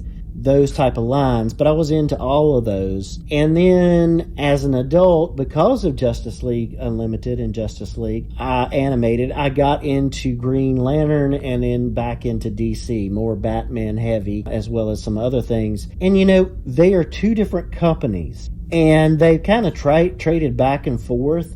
And right now, Marvel, for a lot of it, seems a little bit better on the visual side of stuff, you know, like live action for the most part. But like DC has always rocked on the animated, and they've been good in some of the series. I love the Penguin series, loving the Batman live action movies, but more up and down. But as far as the comics, they've always had different focuses. And so with the X-Men, you have those themes of being excluded and finding your family and growing up as a teenager and feeling weird and strange and wanting something more for yourself and finding acceptance. And then DC is just so wide that it appeals to a lot of different audiences with darker stories, with stuff for kids, for stuff with adults. And so there's good stuff about both companies, and we're just blessed to live in an age where we have choice. So I enjoy both. All right, those are my thoughts. X-Force is out. Just as X-Force would do, neutral right down the middle. Yep, he's not. Well, that's good. That's good. That's an awesome way to look at it for sure. But he is, and what's that? Go ahead. Oh, I was gonna say he also gave his endorsement of the Krakoa comics. Yeah, so he touched on a lot of stuff you brought up. So I'm gonna mention those. He's gonna be like, yes, yeah. So yeah. He'll know. He knows what I'm talking about in that regard. Yep. Yeah, all the comics that are framed behind me here are all my not all of them, but a bunch of my Marauders variants, and Marauders was from that era, and that's when Kitty became Captain Kate Pride. Jeez, I don't even know that story. It's my favorite era. I have the tattoo of part of that on me as well. But I love the Krakoan stuff. It's great.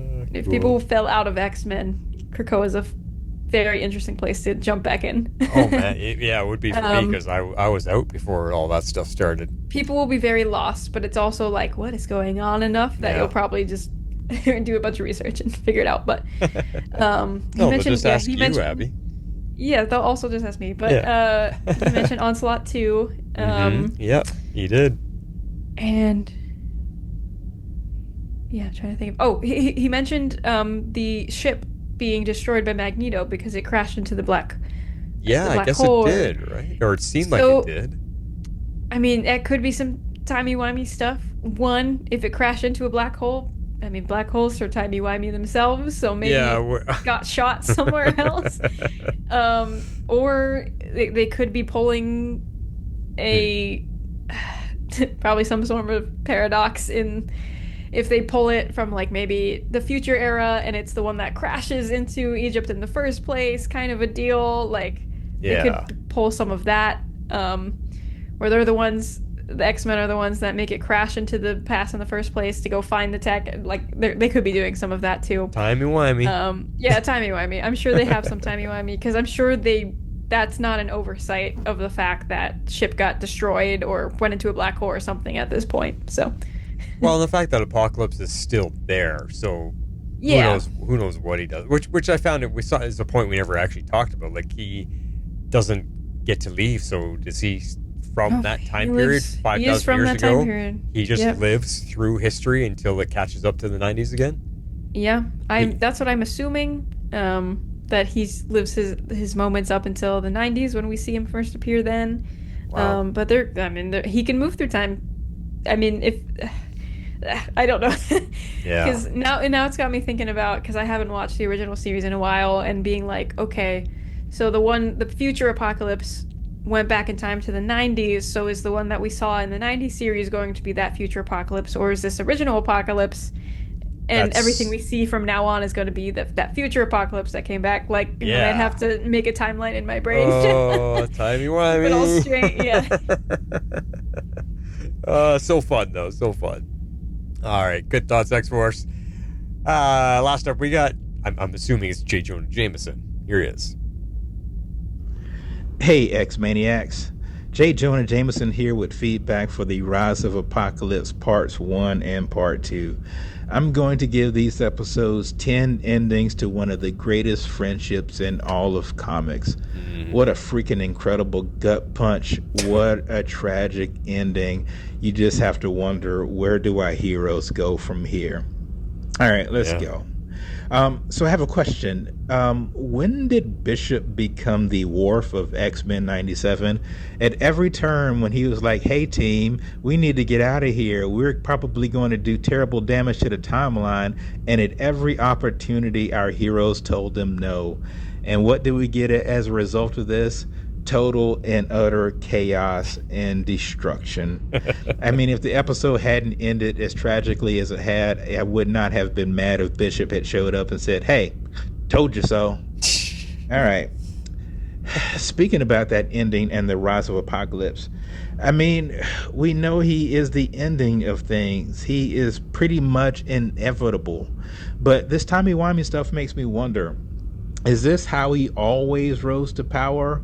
With Magneto trying to sort of guide him and direct him, and Charles standing by Magneto in that opportunity, and ultimately was this always going to end in betrayal, and this is how Apocalypse was always going to rise? Inquiring minds want to know.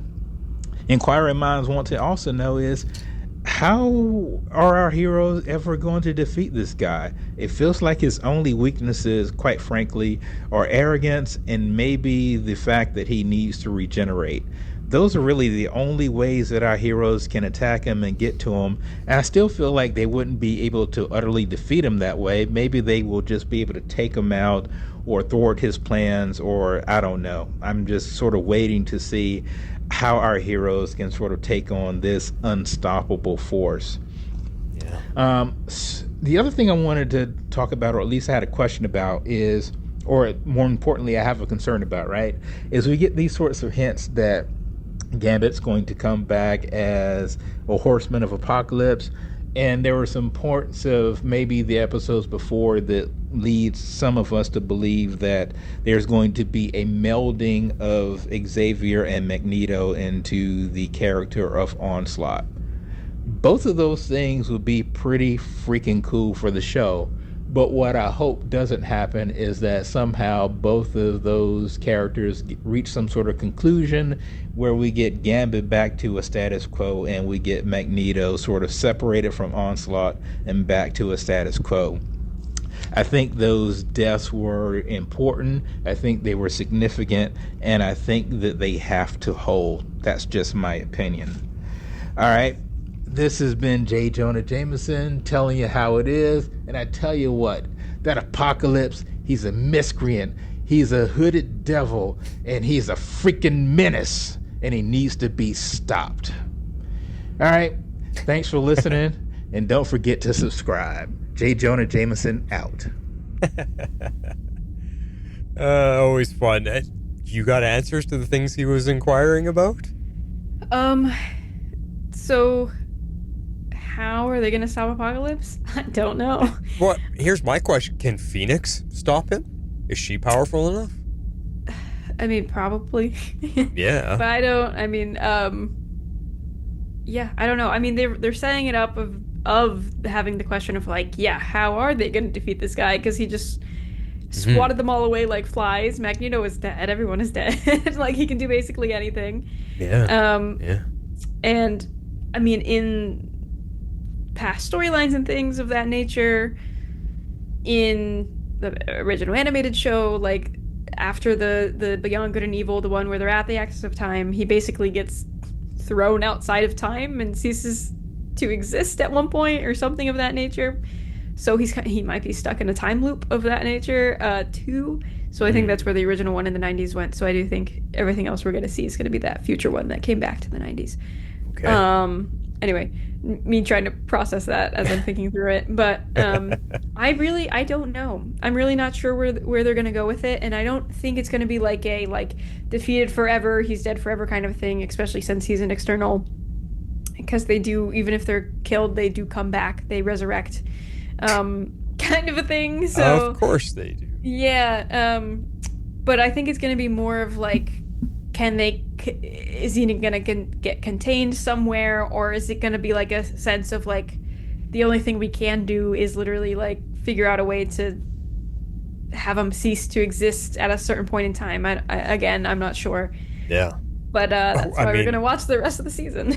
Something happened because they got season 3 and season 4 coming, which I would imagine have different villains for those season story arcs. I would assume. Something has to come to pass with Apocalypse here. We had no idea. I cannot even speculate because it's insane. Yeah. I mean, you look at what we got, and we're only 4 episodes in, and there's 5 more to go. Yeah. So there was also about concerns about potential Onslaught and Gambit's death being reversed. Yeah, they both mentioned that. So. Yeah. So I mean, I agree with you on that aspect because a lot of it's comic book stuff. So a lot of time people come back after very impactful deaths and things of that nature, and no one likes their favorite characters to be dead for too long. But Gambit is the one that I see could potentially be brought back to his normal self. I could see that potentially being a route they take, especially since that's probably going to be a lot of Rogue's journey in figuring that out, or dealing still with the fallout of all of that. Right.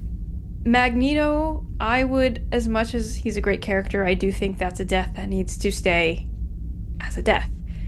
And if Onslaught does come, I hope it's a sense of, if it's his consciousness, it just gets to ride off into the sunset or something of that nature, and they don't find a way to like necessarily bring Magneto back. Yeah, I mean, if it's another aspect of Xavier getting to say goodbye or something, and then he dissipates or whatever. But that is a concern because we all know this is comic book stuff, and no one ever likes to stay dead in a comic book.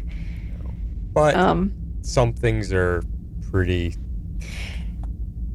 I mean, whether it's set in stone or not, it's a serious point that would be if they brought him back, it would take away from what we just witnessed. It would, but I think it also could depend on how they do it in a storyline. If they do bring bring those things up, that has more impact. I don't know, but I mean, those are concerns too. But I think a lot of people want Gambit back. I know that, just talking with friends. but would Gambit go through the same transition as Angel did? Like, he becomes a horseman for a while, and then they find a way to get him back. Maybe Rogue touches them or whatever. He comes back, but he's not the same. He's transformed forever. I don't think he'd be like fully reversed back into normal Gambit. Yeah, there'd be something especially if you're him. coming back from the dead. Which is not what happened to Warren, so this would be like fully coming back from the dead kind of a way. Maybe. I mean, I don't know if I would want this to happen, but maybe coming from death to a horseman and then being saved and reverted back to Gambit, maybe he becomes immune to Rogue's touch and they can actually be together finally. They could. That would be thinking about if the death seeds exist, then there might be life seed at some point, and that could be something that could bring him back fully. I don't know. I'm thinking now I'm thinking about it. There is the shot in the trailer of Rogue walking toward the open mouth of Apocalypse. Yeah, right. Yeah, we talked about it. Now that we've seen what that is, and now I'm like, oh no, what does that mean? Yeah. So, that probably comes into play in my guess regarding something with Gambit. Yeah. There's a third question that he had, and now I can't think of it. I don't remember either. I think he kind of answered one of his own questions, I think. Not sure. Yeah, it was We gotta take notes. It was something right before Apocalypse. I know. I need to write that down. We gotta take notes. That's all right. We answered a lot though, so that's all right. If it's super important, you can ask it again. Yeah. He'll tag me on Facebook and ask me. Yeah. You didn't answer this. Yes. All right, guys. Well, that was awesome feedback. Thanks for sending those in. There's a lot of X-Men fans out there, and actually, 1 second.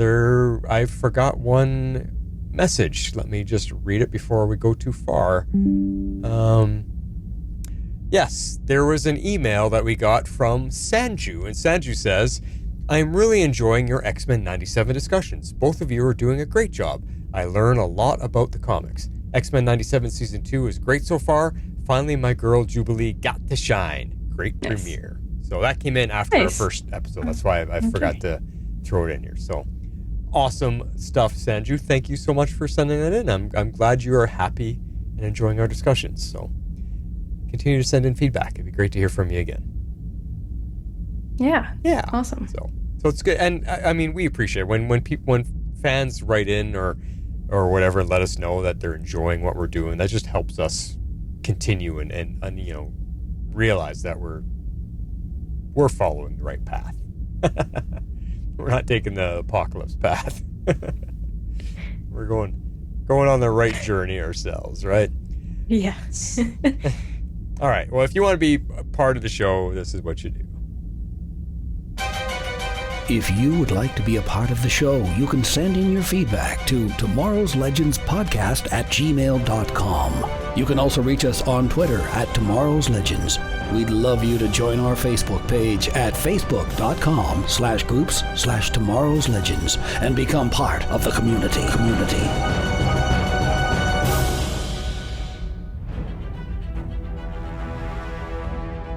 All right. What is going on next episode, Abby? Yeah, we said it already, but next episode is titled Weapon X Lies and DVDs. So, and luckily we only have one episode to cover a week now until the end of the season. So we will be much shorter. We're over 3 hours tonight, but I mean, people better expect it from us, I guess. Yeah. So hoping probably a little lighter, less on Apocalypse next week. Sounds like we'll be following Wolverine. Yeah. Trying to get his adamantium back, I believe. So. And do you acknowledge that title? What it's a play on? Yes, it's a reference to two things. Yeah, there's an old movie. I know the movie. Yep, Sex, Lies, and Videotape. Yep, and there's a episode in the original series called Weapon X Lies and Videotapes. So this one is now updated to DVDs. Updated to DVDs, so we'll probably get a third part that would be Blu-rays. Yeah, well, we'd have to jump a little further in time to get to the Blu-rays. Good stuff. So it'll be fun. But yeah, down to one episode next week. And the rest of them for the rest of the season are single episodes? Single episodes, Two-parters? Yep. Okay. Yep. Well, that makes it a little bit easier for us. So 5 more weeks we got then to do this. All right. That's good to know. Whew. Well, that was a lot. I will let you go, Shadowcat. It's late for both of us. I still got to edit this epic monstrosity that we recorded tonight. But I will get going on that. You can get some sleep, and we'll talk to you guys all next Sunday when we get to that 5th episode. This is Havoc, signing off. We'll talk to you later. And this has been Shadowcat. I survived the experience. Hope you did too. Tomorrow's Legends is not affiliated with CBS, Warner Brothers, HBO, or the CW. We're a fan-made podcast for entertainment purposes only and are part of the Cybercast network. Be sure to check out our partner shows, The Mandalore and Dive into DC, covering your favorite Star Wars and DC Comics properties. Thanks for listening.